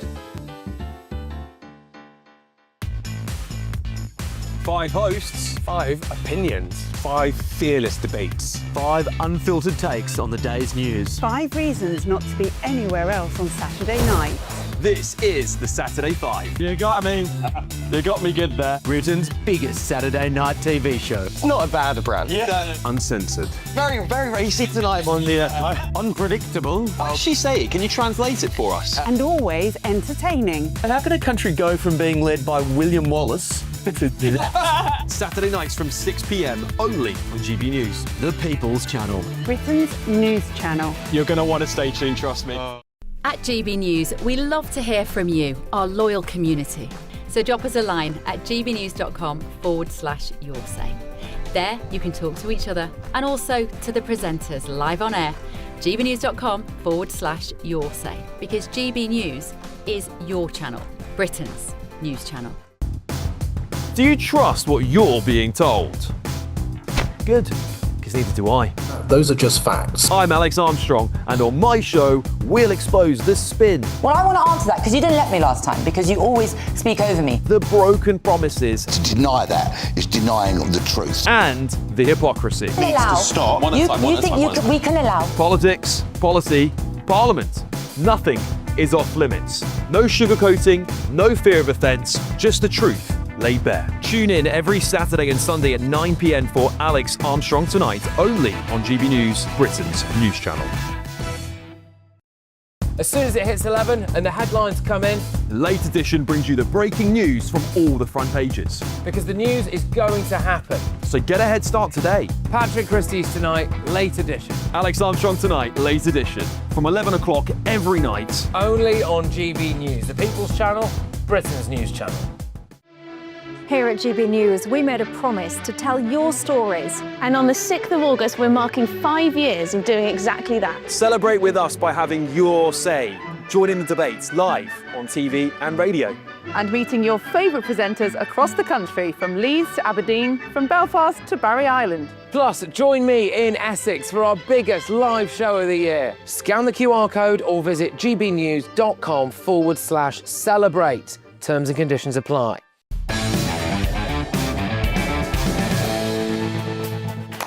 Welcome back to Free Speech Nation. We're going to get some more questions from our audience. Our first question, who's asking? Okay. Hi, Josh. Why won't The Guardian believe Professor Ardé? Yeah, why won't The Guardian just believe Professor Ardé? So Cambridge professor Jason Ardé has defended himself against plagiarism allegations and accusations that parts of his personal story don't add up. But in a remarkable twist, it's not a conservative newspaper leading the scrutiny, it's The Guardian. The paper has questioned aspects of Ardé's academic work, fundraising claims and accounts of alleged racist intimidation, while noting he strongly denies wrongdoing and saying multiple investigations have cleared him. This story is unbelievable. We covered it. I think this channel, I think we were the first people to cover this story. The implications are immense in terms of what it means for academia, but beyond that as well. So, did you read this Guardian piece, first of all? Yes. It's an amazing bit of... There's a lot going on with this chap, isn't there? Yeah. Do you know who I feel really sorry for? Is anyone that's ever been chatted up by him, you know, having to listen to the marathons and the millions and all this. If you had a pet giraffe, you'd have a box to put it in. Do you know, like, this guy's... Oh, he probably used to date, like, Pamela Anderson. Probably, and, He he's probably got a girlfriend in Canada as well. You even met my girlfriend, she's in Canada.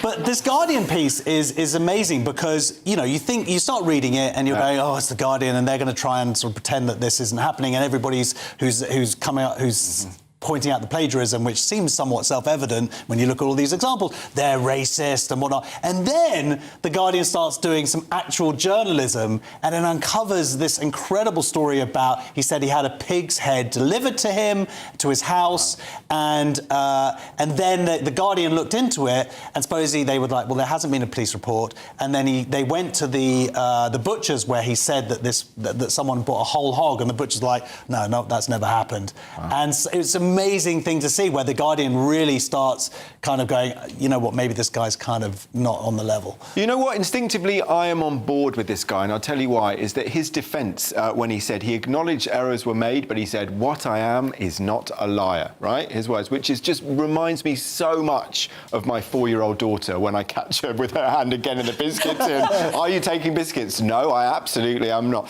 So it just feels to me like come clean. We're all at university at that time, drinking so much Red Bull to finish like work off right at the end of term. You're rushing. Maybe he's had a boo-boo. Who knows? But someone fed it through the machine, didn't they? And they found lots of overlaps with the previous thesis. Yes, before 6 years previously. But it's not just about the thesis, Cressida. This is much wider than that. There's a new clip of him saying that he was part of 7-Up. Not the soft drink, the TV documentary series, but his birth doesn't in any way fit to that. Wow. I mean, it seems like, and these accusations of where he said he'd raised like 5.5 million, and now he's saying he's part of a group of 100 people.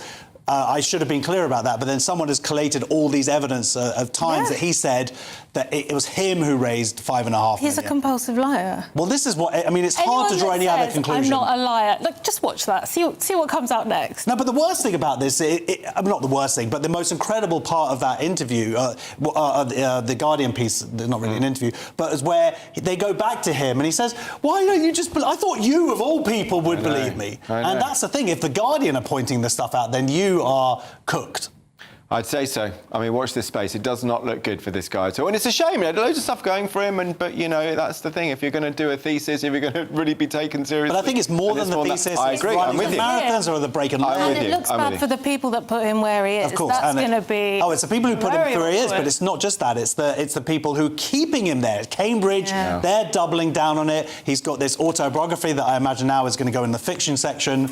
And that company is... It's going to be very interesting. That book comes out in a month. Supposedly. Let's see if it actually does come out at all, because it's just more and more of these revelations. It's an incredible story. Well, look, our next question. Who's our next question? Yeah, hi. I actually came from Poland, and I've just tried tea with milk for the first time in my life. Tasted better than I expected. Yeah. So my question is, actually, should women strip search men? Yes, I've seen that video. Should women strip search men? The High Court has ruled that biological men who identify as women can continue to request a strip search by a female police officer, provided both the detainee and the officer give their written consent. The women's rights group Sex Matters had argued the policy undermines legal protections requiring same-sex searches and risks placing pressure on female officers to take part. This is exactly the problem, right? Is they're saying, as long as there's consent. Well, if a trans identifying man then says, I would like to have a female officer search me, and then the boss in charge goes, well, look, hey, Cresta, you'll do it, won't you? You'll do it. You know, well, that's the point. It's coercion, because they're afraid of being called transphobic. Honestly, gentlemen, have you learned nothing from Me Too? We might change our minds, so watch out. And no, of course, I mean, it's entirely inappropriate. The law was there for a reason. It's clear. Sex is biological sex. Absolutely. It's just fraught, isn't it? It's obviously going to cause trouble. And I mean... Yeah, it's just, I think there might be some bad apples. Well, in this it. is I think it. once you create a loophole, the wrong ones will find it. Well, this is the thing. Look, David, I've stored a lot of things up my bottom, and a lot of. I don't want a woman to get a. I don't know what I'm talking about. I'm sorry. The point is that you want a bit of dignity when you're getting searched. Isn't that the point? Absolutely. Well, do you know what's funny is our Polish friend's having his first tea with milk, and it's fantastic because Josh and I have been knocking back vodkas before the show, by the sounds of it. So we've been having a sort of cultural exchange, exactly, some sort of vodka enema for Josh Howie today. So I agree. I mean, I am, and it's not just the vodka here talking. I'm quite chill with who searches me. I've just been on holiday at the airport. I was frisked by many different people. But I would I would go with what Cressida said. If I imagine there are some people you would prefer to search you and some people not, and good luck with getting whatever you need to do through customs next time. The secret is out. Thank you very much. Anyway, so who's got our next question then? Oh, okay, we're back again. Yeah, doing double. Is there anything that the Arts Council won't give a grant to? Yeah, is there anything that the Arts Council won't give money to? So the Arts Council is facing fresh criticism over how it spends hundreds of millions of pounds of public money after grants were awarded to projects including a queer Pan-Asian cabaret, a gay reimagining of Romeo and Juliet, and workshops aimed at reclaiming the St George's flag. The row comes after traditional museums across the UK continue to close because of funding pressures. So, Chris, you read some of this stuff, and I believe in the gay Romeo and Juliet, they end up, he gets together with someone called Mohammed. I'd actually, to be honest, pay to see that one. Yeah, that one is a bit of a surprise, isn't it? I mean, yeah, we've been listening to this for years now, haven't we? These outrageous projects. And that's the thing, they're not outrageous anymore. It's all very mainstream, isn't it? And what's really disappointing about this is that if there is anybody out there trying to be rebellious and create something new and they're not going to be... I don't think they'll get a look in from the Arts Council. Yeah. So all the real art... I suppose where is it? On Instagram? David Ulro, who comes on the show, he would argue that there shouldn't be an Arts Council, that when the state sponsors, then it goes to projects which fit their ideological narrative. Well, this is the stress, isn't it? I think it's reasonable to have the Arts Council doing it, but it just needs to be represented by all different sorts of people. Those who are, going to be particularly left, particularly right, insertion types as well. I mean, all different types, I would have said, should be represented by the Arts Council if it's going to be as progressive as it, maintains that it is. Good luck to them. Well, an Arts Council England spokesman said, we support a wide range of artists and organisations to produce work that caters to the broad interest, tastes, voices and experiences of people across the country. Projects can often explore different issues through their work, including social and political subjects. Final, very quick question. Who is asking that? Should female chess players be allowed to play without men? This is a really interesting story. Should female chess players be allowed to play without men? So the UK's only all-female chess team says it's being punished for its success after earning promotion to the top division. The thing is, in this division, you have to have a mixed-sex team. There has to be one member at least from the opposite sex. So this is all women. They've got to this top division, and now they're saying you need to put a bloke in there. They've got to have a token. Well, the feminists... Well, you're the token woman. What do you think? Thank you, Josh. Thank you. The feminists have finally got what they want, haven't they? This is what they wanted Equality. all along. You want equal treatment or special treatment? Well, now you've got to be equal. It's a bit of a weird rule, isn't it? You have to have... Well, it's to encourage female chess players to say that they would just assume that all chess teams are mostly men, and you've got to put a woman in. That's hilarious, isn't it? 10 blokes playing chess. They have to find some reluctant woman who doesn't want to play chess. Is that what they pictured this would? Yeah, and then guess what? 10 women turned up and they were brilliant. Yeah. And now they've got to let in some rubbish bloke. I've seen the Queen's. It sounds like going on a date with me about 10 years ago. So a reluctant person having been forced to play chess on a date. I can't imagine how this would work out. I mean, I just think of when I was growing up, Garry Kasparov playing one of the Russian grandmasters, thinking this team does not have enough, mixed gender people on it for us to play. I mean, it seems completely mad, but maybe that's what sparked off Bobby Fischer to go so well. Just got to say, actually, niche 70s reference for you. Well, there's a great Netflix documentary at the moment which actually features, which I'm on it, talking about things like What's that got to do with chess? Well, it's a chess documentary. It's all about this female chess player. Oh, no, it's about the guy cheating with the stuff on. Anyway, let's go. Right, before we get to the break, make sure you get your tickets to join us for a day to celebrate Britain. Here at GB News, we made a promise to tell your stories. And on the 6th of August, we're marking 5 years of doing exactly that. Celebrate with us by having your say. Join in the debates live on TV and radio.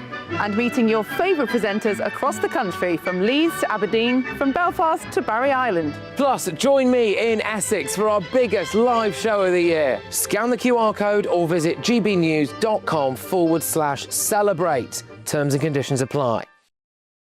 Don't miss out on that opportunity. Just a few hours remaining to grab your ticket. For more information, scan the QR code on screen or go to gbnews.com/celebrate. Next on Free Speech Nation, Boy George has faced backlash over his new song defending Jews and Israel and being for peace.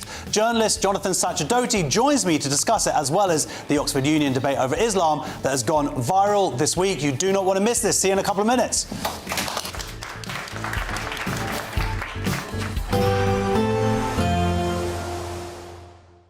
Dinner under the stars tonight? That reminds me of our travel insurance. You mean all clear skies? All Clear Travel Insurance sponsors GB News Travel Destinations Forecast.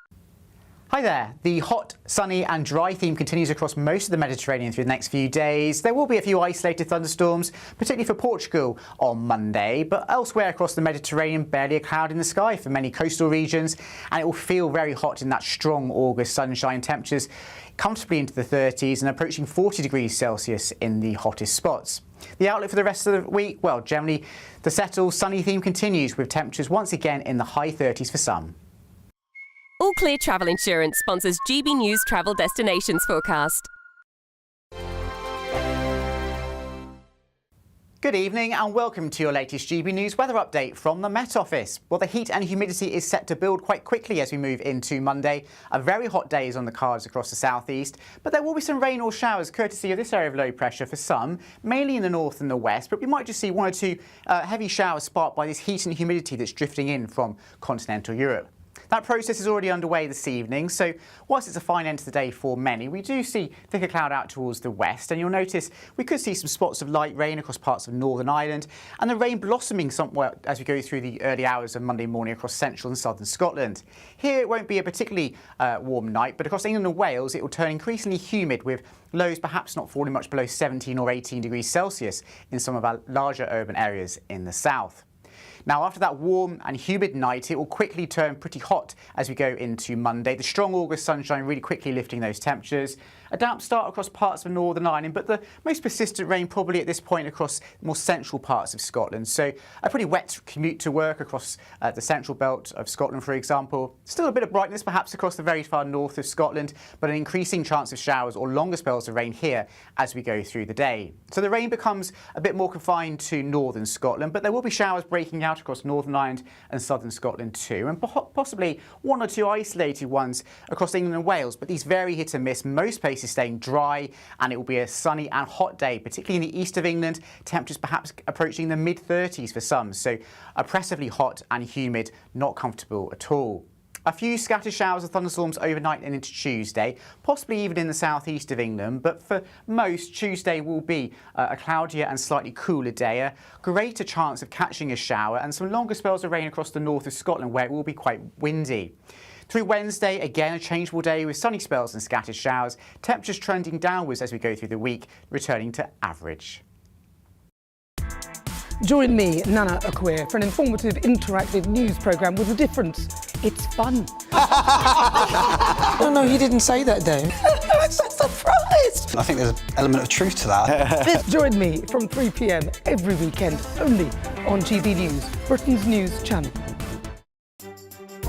Some people enjoy lazy Sunday mornings, but not me. What's the truth of the matter? So that's a very live question. Would you support him if he waters down these plans? Before the spin sets in, I'll be getting to the truth. This is personal. No soft questions, no easy answers. It's one thing if the state has rules in this country. It's another thing whether the police and others actually police them. Setting the agenda and holding those in power to account. You can't really blame her if the system is set up this way. You will not want to miss it, trust me. The Camilla Tominey Show, Sundays from 9:30, only on GB News.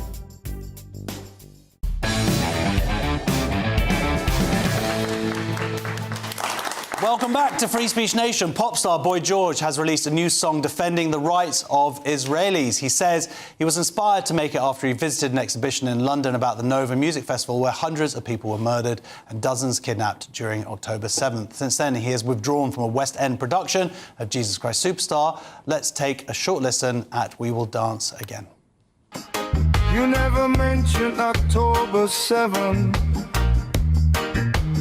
Young girls raped against trees, murdered brutally for the crime of dancing. You condemn the Jews with selective memory. Musicians holding flags, mouthing like sheep. Propaganda fueled by the internet. It feels so weak, but trust me, we will dance again. Well, we're going to discussing this with the writer and broadcaster and reggae superfan Jonathan Sacerdoti. I saw you dancing along to that. I think I preferred Boy George before his AI reggae phase. Oh, really? Yeah. I think it's a bit of a tune. And also, I cannot disagree with the lyrics. I mean, it's emotional, frankly, when you listen to it and you think about the hatred that's been put out there over the last couple of years towards Israel, towards Jews. It's nice to see a song bit of creativity that actually sets the record straight. Look, I very much agree with the sentiment that's expressed in the song, and I think what's interesting about it is, on the one hand, when so many other celebrities and so-called artists and actors and singers have come out over the last 3 years in particular, but for many years, to be viciously anti-Israel or what they would describe as pro-Palestinian, I've often thought that artists and creatives who are meant to make music for us to listen to at the gym or to go and party to probably ought to not talk about complex geopolitical issues as much. And the same, for example, applies to people like Gary Lineker, the footballer and football commentator. So then when somebody does it, and I agree with what they say, I do still think to myself, well, does it matter if Boy George is on this side or that side? The difference here, though, I think when I've listened to it is that there's nothing hateful in this song. In the lyrics of this song, actually, what he's done is try to redress a great injustice that has happened, which has seen Jews around the world actually targeted for prejudice and attack, even for killing, and it's been fueled by all of this anti-Israel distortion, all the lies, for example, the genocide slur. And I think that this song is trying to redress that in still a fairly even-handed way. And when he's spoken about it afterwards, he said, you know, I'm not quoting directly, but he's very saddened by deaths during war. And, anybody is, but that's the point. It's a war. Yeah. I get your point about creatives writing about stuff they don't know. It seems like he does know about this stuff. He's one of the few creative people in the music industry, you know, non-Jewish, who went along to the Nova Festival, which was, unfortunately, it's finished now, but it was an incredibly moving exhibition. What's happened, though, in the reaction to him standing with Israel, standing with Jews, I mean, it's cost him friends, it's cost him his performance in Jesus Christ Superstar. He's now, I believe, he's separated now from his manager, his record company, who won't bring it out. I mean, there's a cost to standing up with Jews, right? You know what, there's always, as he said, actually, and again, I've admired his reaction to this. He's not somebody I particularly know a lot about other than, you know, having heard of him and knowing his music from way back. But I pretty much agree with what he said. He said, you put your beliefs out there and you suffer the consequences. I don't think that he's complaining about it. He's not crying into his cornflakes about what's happened. He said, I'm standing up for what's right. He believes that in the long run, history will show that he was right. He also believes that this is his principal position. And I think the same way that somebody like, you know, that Pascal Robertson Smythson or whatever he's called, the rapper that sung Death to the IDF, you know, he stood up for what he believes. These people are all expressing, this is Free Speech Nation, they're expressing what they believe to be true, and they should then have the consequences. But he's not singing a piece for Palestine. He's arguably singing for incitement. Absolutely, and that's what I said is the difference. To me, the clear difference here is that most of the expressions that claim to be in favour of Palestinian justice and in favour of, you know, the welfare of Palestinians are very often actually veiled or not even veiled attacks on Israel and Jews, and they lead to physical attacks in the Jewish diaspora as well. And I don't think that this song could be accused of doing that in reverse. I don't think it literally calls peace. What's interesting is that Boy George is someone who I personally and many other people in the gender critical debate have had very likewise. I think I've had disagreements with him on Instagram about that. Yeah. You kind of go, well, you know what? Here's a person that I believe that they're totally wrong on this, but I believe they're totally that's what I'm right saying. about that. It is absolutely his right as an artist, as a creative, to express what he wants to in his music. I hope he does a proper version of his song himself. I at first thought he just shared an AI song that someone had sent him, and now I think he's going to re-record it himself and release it. He really wants to stand by this song. So I do think he's taking a principled position. I think that anyone who thinks that, he should be cancelled for it, well, I don't think he should be. I don't think it's hateful or dangerous what he's saying, even if they disagree with it. Absolutely. Well, look, let's talk about your Oxford Union speech, which you came on after you'd actually made the speech a while ago, but now it's finally out there and it's gone viral online. There's a few elements that I find particularly interesting, but I just want to talk about one of the elements where there was this kind of the person who runs the Oxford Union it was almost a threat of violence, where it was like, well, look, we're protecting you, we're allowing you to come here because there are people outside the door who want to commit violence against you, and sort of almost prove the point. Yes, so it wasn't the president, it was one of the other students who's involved in running the Oxford Union. They had two student speakers on that side opposing us. One of them was this first Palestinian Muslim president who'd come up with the whole thing, and the other one was, I think she said, a South Asian Muslim herself. And she looked over to Tommy Robinson, who was also speaking for the motion, and said, Tommy, there's a riot outside. If it wasn't for the generosity and protection of the Muslim president and the mostly South Asian Executive Committee of the Union, you would literally be cooked. So this is a threat of violence. It's kind of mafia-like. It's actually like, you should be grateful for our protection, but it's protection from the very thing that you can't criticise without threats of death. And I think that really proved, actually, the opposite point to the one she was hoping to make. Well, we've got a very quick clip of your speech. Can you give examples from the scripture that would point to the actions of any of these specific people? I don't need to give you those examples, because all of these men who slaughtered Westerners, who slaughtered other Muslims, gave their quotes from your holy book. On September the 11th, 2001, 19 hijackers cried Allahu Akbar as they murdered nearly 3,000 people in the name of Islam, flying planes into the Twin Towers. I'd highly recommend people watch the entire debate is very interesting to see the different people's positions. Were you scared to be up there to be talking about Islam? I always say when people ask me this question that I'm much more scared about what happens if we don't discuss these things, if we don't debate them in a respectful but powerful and forceful way. I think we need to all speak honestly about these problems, and we need to remember that we're speaking with other human beings, so we should be respectful of each other. But there are things that need to be discussed. I think that debate was a very important moment where we discussed many of them, and I do hope that people can watch it, because that's why people like me go and do these debates, so that we can start a wider debate in the nation and around the world. And I do think that I said a lot of things in that speech which I believe should be discussed more broadly. OK, well, a big round of applause, please, Jonathan Sacerdoti. Next on Free Speech Nation, Christopher Nolan's new epic, The Odyssey, has divided opinion. It's either going to clean up at the Oscars, or it's horribly inaccurate, or it's both. We're going to speak about this in a couple of minutes. See them.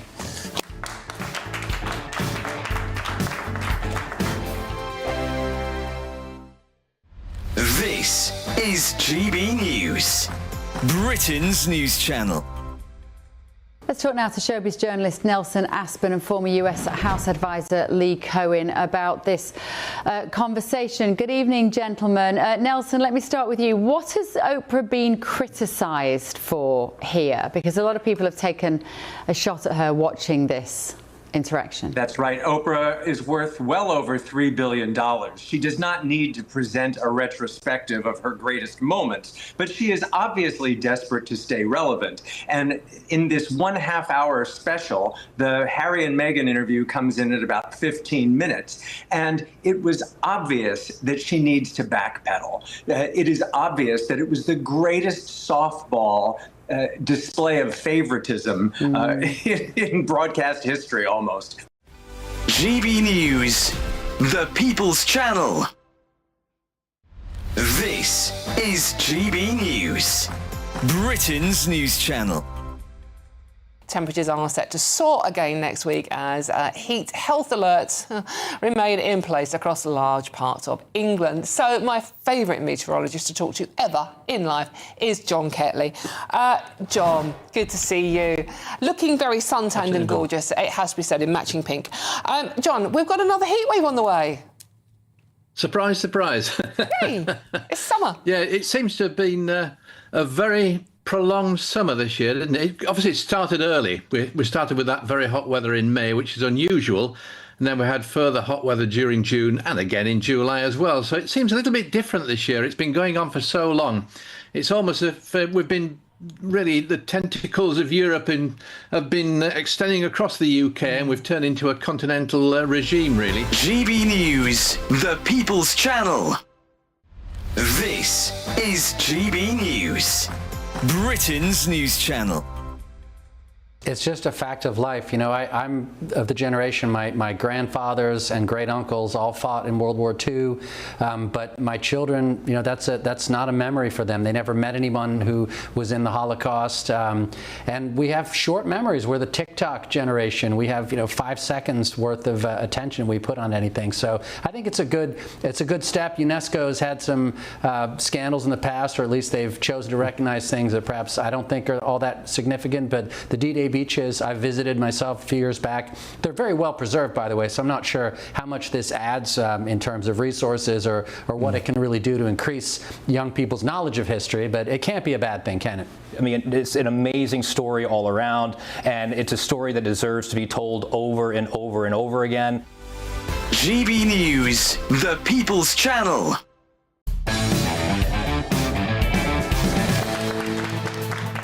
Welcome back to Free Speech Nation. The release of Christopher Nolan's new movie has got the world excited about Hollywood films once again. The Odyssey is an adaptation of Homer's ancient Greek epic poem of the same name. It's already predicted to clean up at next year's Oscars, but has been hugely criticised for historical inaccuracies and its casting. And we're going to find out now what an actual movie critic thinks of it. Please, a big round of applause. Dominic Green, British critic and journalist. You finally got to see it, right? I thought it was wonderful. I stayed awake all the way through, which is my baseline That's test. long now. It's about 16 hours. It felt like the whole 12th century BC was being replayed before my eyes, but it was gripping from start to finish. So what do you think about all these accusations that came through in terms of the plotting being different from the original, but also just the casting, the dialogue? There has been a lot of criticism. There has, but the thing is, the Odyssey has always been changed. I mean, the Romans rewrote it as the Aeneid. People have done various different versions, and whenever we've had swords and sandals epics, and this is really what it is, it's a classic old-time Hollywood film done for our age, there's always been this woke casting, as we now would call it. But to have Lupita Nyong'o in the role of basically being a possession who is being traded about, I think it's very evocative to put a black actress in that position. Well, I think that's how they were treated. Well, you know actually what? in the Bronze Age. I've seen that argument online, and I do agree with it. I have a greater issue then with some of the other casting, because you have like his first mate is Asian Indian. I think you have someone who's Chinese or on the ship as well. That stuff then I find much more distracting because it doesn't seem to fit with what I would agree with. I can agree with that. I mean, the other thing is that it isn't historically accurate in just about any way. I mean, people saying that the helmets are like the Romans had and the ships kind of Viking. I mean, it is Hollywood. If you want to know what it was really like, you probably have to learn ancient Greek and read the original. Well, I guess it goes back to then what the experience is. I agree with you. I enjoyed it. I watched it. I was engaged through the film. But for me, it feels like those criticisms are the things that took me out of it. So it's like, he's such a great filmmaker that it worked despite all of that. And there's a lot of criticism about Elliot Page, who is a biological female, portraying a sort of young male warrior. There's a scene where she runs across the beach, and it just looks... I'm sorry, I know there's an old advert about like women running, but it does look like someone almost... looks like a female running the gate. Well, yeah, but first, I mean, the Greeks, the ancient Greeks, and, you know, they have, like, what we would call now trans figures in their mythology. The same is the lines that Elliot Page's character gets to say are, you know, I believed everything you told me, and you hung me out to dry and betrayed me, and it was the end for me. These are actually the things that detransitioners do say. So Depending on how you look at So you think he's being like doubly clever? Yeah, and because I think there's a lot of that in the Elon film. Musk is. Yeah. Well, I think that's true. I certainly think he's a clever guy. There is also the accusation of people like Elon Musk who are saying he's doing this to be able to be legible for the Oscars, which have quotas. What do you think about these quotas? I think, firstly, the quotas are stupid. Secondly, this is a $250 million project, and so he would have to make some kind of compromises with public taste or with the voting system for the Academy. It is a movie, after all. It's not an academic production where he can do it on his own terms. I'm afraid that is all true, and it does spoil the experience here or there. But genuinely speaking, it's amazing. And as for if there is a political message in it, it's probably the, and I don't want to spoil it, but everyone knows what happens at the end. He gets home. He does get home, but there's also this sense of, Anne Hathaway talking about the end of a civilization because it's lost its way, which is a theme in Oppenheimer. There's a sense of warning what happens when less sophisticated, violent people turn up. And a society is incoherent and doesn't know what it's about. That, to me, seemed a very sharp political So you think that Chris Nolan might be a reform supporter? I think with a small r, certainly. Yeah, I do. So, the thing is, if it wins lots of Oscars, it's obviously doing very well financially. Yeah. There's this idea that Hollywood will go, oh, well, this is great. Look, this is what the audience want. They want this kind of casting. They want and some of those, the worst elements of the film will be what they latch onto. Well, we've already got that en masse, massive production of those worst elements. The alternative is, for the optimists, Hollywood might say, oh, we'll give people like this a chance just to make great films of the kind that the public has never stopped wanting, which is great epic stories about, Western civilization in swords and sandals. Well, absolutely. And I think the other thing is that this will encourage people to seek out the original, hopefully, and I think it's a great film as well, with issues. Anyway, big round of applause, please. Dominic Green, British historian, critic and journalist. Thank you for joining me for Free Speech Nation. This is the week when Zach Polanski refused to apologise to Nigel Farage. A court allowed our children to be experimented on, and Hollywood returned to work. Thank you to my panel. Thank you to all of my guests. Stay tuned for the brilliant Alex Armstrong tonight. That's next. He's going to tell you what's coming up on his show. Thank you very much, Josh. Wow, I've got a massive show for you tonight. An activist who had basically had the Thought Police knock on her door is going to be joining me live here in the studio. We've also got some breaking news to bring you just the next few minutes, so trust me, you're not going to want to miss that one. On top of that as well, a lot of other stories today. What about this Reform Restore Pact? We're going to have a head-to-head on that and so much more. Trust me, you will not want to miss this show tonight. See you in just a tick.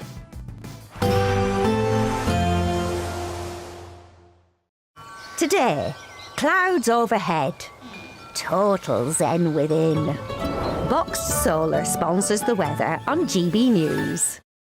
Good evening and welcome to your latest GB News weather update from the Met Office. Well, the heat and humidity is set to build quite quickly as we move into Monday. A very hot day is on the cards across the southeast, but there will be some rain or showers courtesy of this area of low pressure for some, mainly in the north and the west, but we might just see one or two heavy showers sparked by this heat and humidity that's drifting in from continental Europe. That process is already underway this evening, so whilst it's a fine end to the day for many, we do see thicker cloud out towards the west, and you'll notice we could see some spots of light rain across parts of Northern Ireland, and the rain blossoming somewhat as we go through the early hours of Monday morning across central and southern Scotland. Here it won't be a particularly warm night, but across England and Wales it will turn increasingly humid, with lows perhaps not falling much below 17 or 18 degrees Celsius in some of our larger urban areas in the south. Now, after that warm and humid night, it will quickly turn pretty hot as we go into Monday. The strong August sunshine really quickly lifting those temperatures. A damp start across parts of Northern Ireland, but the most persistent rain probably at this point across more central parts of Scotland. So a pretty wet commute to work across the central belt of Scotland, for example. Still a bit of brightness perhaps across the very far north of Scotland, but an increasing chance of showers or longer spells of rain here as we go through the day. So the rain becomes a bit more confined to northern Scotland, but there will be showers breaking out across Northern Ireland and southern Scotland too, and possibly one or two isolated ones across England and Wales, but these very hit and miss, most places staying dry, and it will be a sunny and hot day, particularly in the east of England, temperatures perhaps approaching the mid-30s for some, so oppressively hot and humid, not comfortable at all.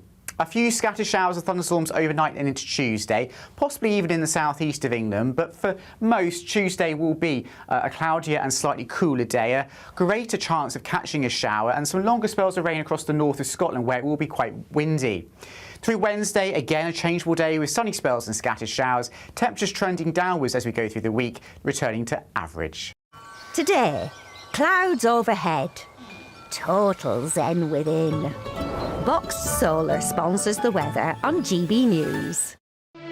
Here at GB News, we made a promise to tell your stories. And on the 6th of August, we're marking 5 years of doing exactly that. Celebrate with us by having your say. Join in the debates live on TV and radio. And meeting your favourite presenters across the country, from Leeds to Aberdeen, from Belfast to Barry Island. Plus, join me in Essex for our biggest live show of the year. Scan the QR code or visit gbnews.com/celebrate. Terms and conditions apply. Welcome to Orla Santi by Domes Resorts, where we're celebrating with an incredible £60,000 to be won. Plus, we'll give you a fine gold bullion bar worth over £5,000. Don't miss your chance to win over £65,000 worth of prizes. For a chance to win, text GOLD to 63225. One entry costs £2.50 plus one standard network rate message. Or text BONUS to 63225. 5 entries cost £5 plus one standard network rate message. Go to gbnews.com/win. Entries start at £2.50. Call 0903 686 3232. Calls cost £2.50 plus your network access charge. Or post your name and number to GB22 PO Box 8690 Derby DE1 9TT. UK only. Entrance must be 18 or over. Lines close at 4 p.m. on the 21st of August. This is a network giveaway. Entries will be pulled. Please check the closing time if listening or watching on demand. Bold. They are under no illusion. Ray. Are you a human trafficker? Boundless. I've had enough of the nonsense, and I'm not afraid to say it. Don't get this on the BBC. Every weeknight, I tear through the headlines. The smell of gasoline. Should we be worried about it? From Westminster madness to cultural war chaos. What I'm going to do now is they are throwing things out the car as we speak. Get ready, Britain. Here we go. Patrick Christie tonight, weeknights from 9 p.m. only on GB News, Britain's news channel. Britain is not just a geographical expression. We are a people bound together by history and culture that are distinctively British. Join me to celebrate our music, theatre, artworks and literature, which we can explore and enjoy together. Everybody's welcome. Sunday with Michael Portillo. Every Sunday at 11 a.m. on GB News, the People's Channel, Britain's news channel. I've been in Westminster for a long time, but I know that though power may be here, its effect on people's lives is across the whole of the country. We may be where rules are made, but it's where they're implemented that matters. Join me, Jacob Rees-Mogg, for forthright and frank discussion on where Britain has come from, where it's going, and where it will end up. That's State of the Nation, Monday to Thursday, 8 to 9 o'clock. Vox Populi, Vox Dei. Westminster's full of talk, but out here, it's the real world. Am I allowed to talk now? No, that's it. This is where it matters, real people and real lives. That's what politics is all about. In fact, has Trump made a good start? No. Straight answers, no spin, and just a couple of pints. How many fingers have I got up? About 10. So join me for Lee Anderson's Real World every Friday at 7 p.m. only on GB News. The People's Channel, Britain's news channel. The GB News audience is different, it's unique, because they see through the nonsense. We want to debate with each other. We want to listen and maybe learn. We have a chat.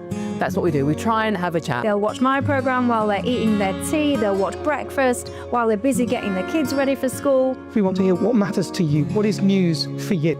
And what's brought you out here today? What are the biggest issues affecting this particular area? The audience are the best thing about GB News. Their friends, their family. They're people who need to have their voices heard. They're passionate about the channel, they're passionate about what they believe in. The one thing about GB News is you get a chance to speak. Talk to me about why so many people have gathered here today. Do you want to say something back in return? The GB News audience is what makes GB News special. It's incredible to see. They shape our programmes, they shape our output, and they shape our channel. That's what makes us the fearless champion of Britain.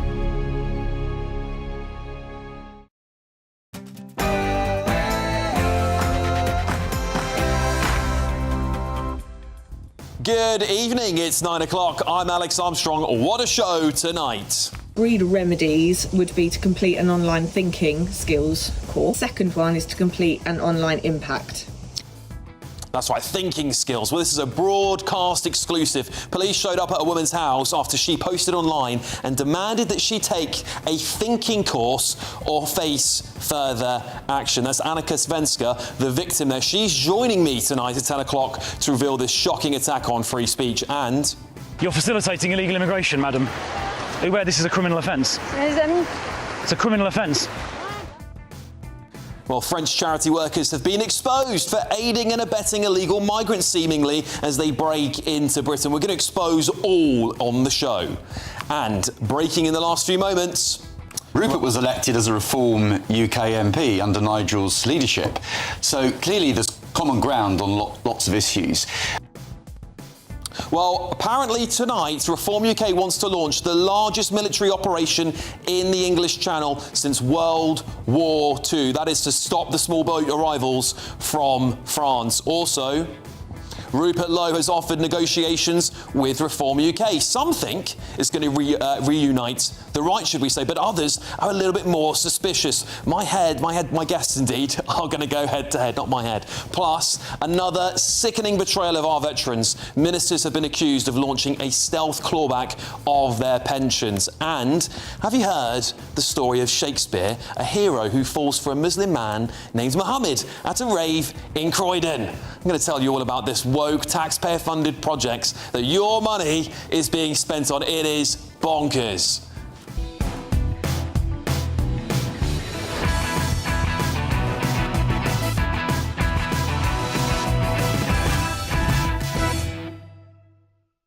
Got a feeling to be one of those shows tonight. Joining me this evening, Labour MP for Brent West, Barry Gardiner, businessman and activist Adam Brooks, and journalist and commentator Ellie Wheatley. And what do you think is going on here?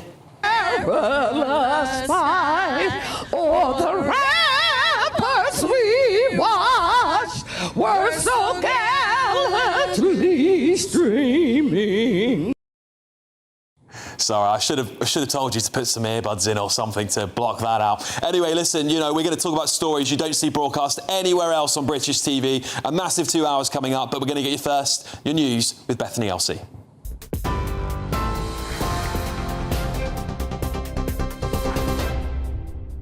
Alex, thank you. Your top stories from the GB newsroom at 9:02.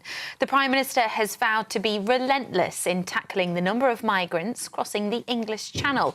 It says more than 2,000 have made the journey in small boats since Andy Burnham entered Downing Street. The total for the year so far is more than 40% lower than the same period last year, but the Prime Minister says there's still a lot more to do. We're just going to be relentless. People want to see this issue addressed. I heard that on the doorsteps in Makerfield. But we also need to build a system that offers safe routes for people as well, because that also takes away the selling point of the gangs. So on every level, we've got to come at this, but crucially, increasing the enforcement activity. So there's been a doubling of enforcement officers through the National Crime Agency. 2 helicopters have collided mid-air in Greece while helping to tackle severe wildfires. 2 people on board one of the helicopters, a Danish and a Greek national, died in the crash, while another Greek and a British national were pulled from the other aircraft alive. More than 100 homes northwest of Athens have been destroyed, with surrounding villages being evacuated. Meanwhile, officials on the island of Kefalonia say the region is facing a critical night as fire crews battle to bring wildfires there under control. A 26-year-old man has been arrested following the death of a Scottish woman whose body was found inside a suitcase in Greece. 38-year-old Elizabeth Jane Ross was found by a homeless man in a derelict building in Athens last month. She's believed to have died between 5 and 7 days before she was found, and it's understood the suspect used her phone and accessed her bank account in that time. Cleveland police have admitted they failed to arrest a repeated child abuser despite a warrant being issued 18 months before he sexually assaulted and murdered his girlfriend's daughter. A warrant was issued for Harrison Simpson after he failed to attend court, and the force said it made multiple inquiries and attempts to arrest him, but they failed.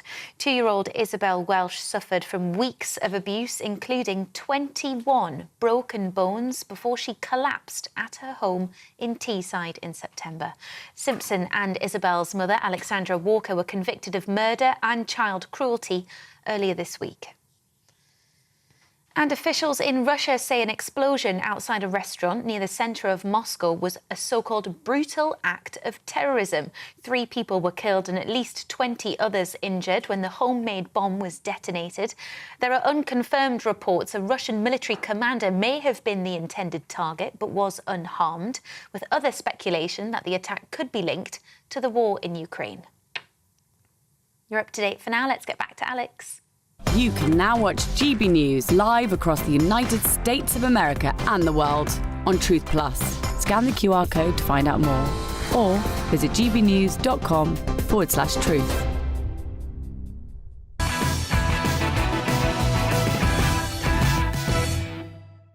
Illegal migrants are being helped across the English Channel by French charity workers. Well, that's what it seems like to me, at least. So you can see these NGO workers here who have been helping the illegal immigrants during their journey, now very happy apparently. Guys, est-ce que vous parlez anglais? Est-ce que vous parlez anglais? No. It's a public place. It's a public place. C'est un lieu public, no? You're facilitating illegal immigration, madam. Are you aware this is a criminal offence? It's a criminal offence.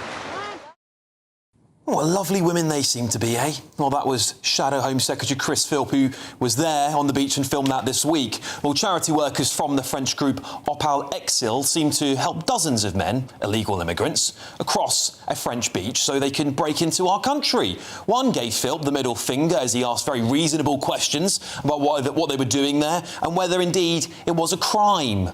The charity website is quite clear about their intentions. When it's translated into English, it states this: it works to combat all forms of social exclusion. It supports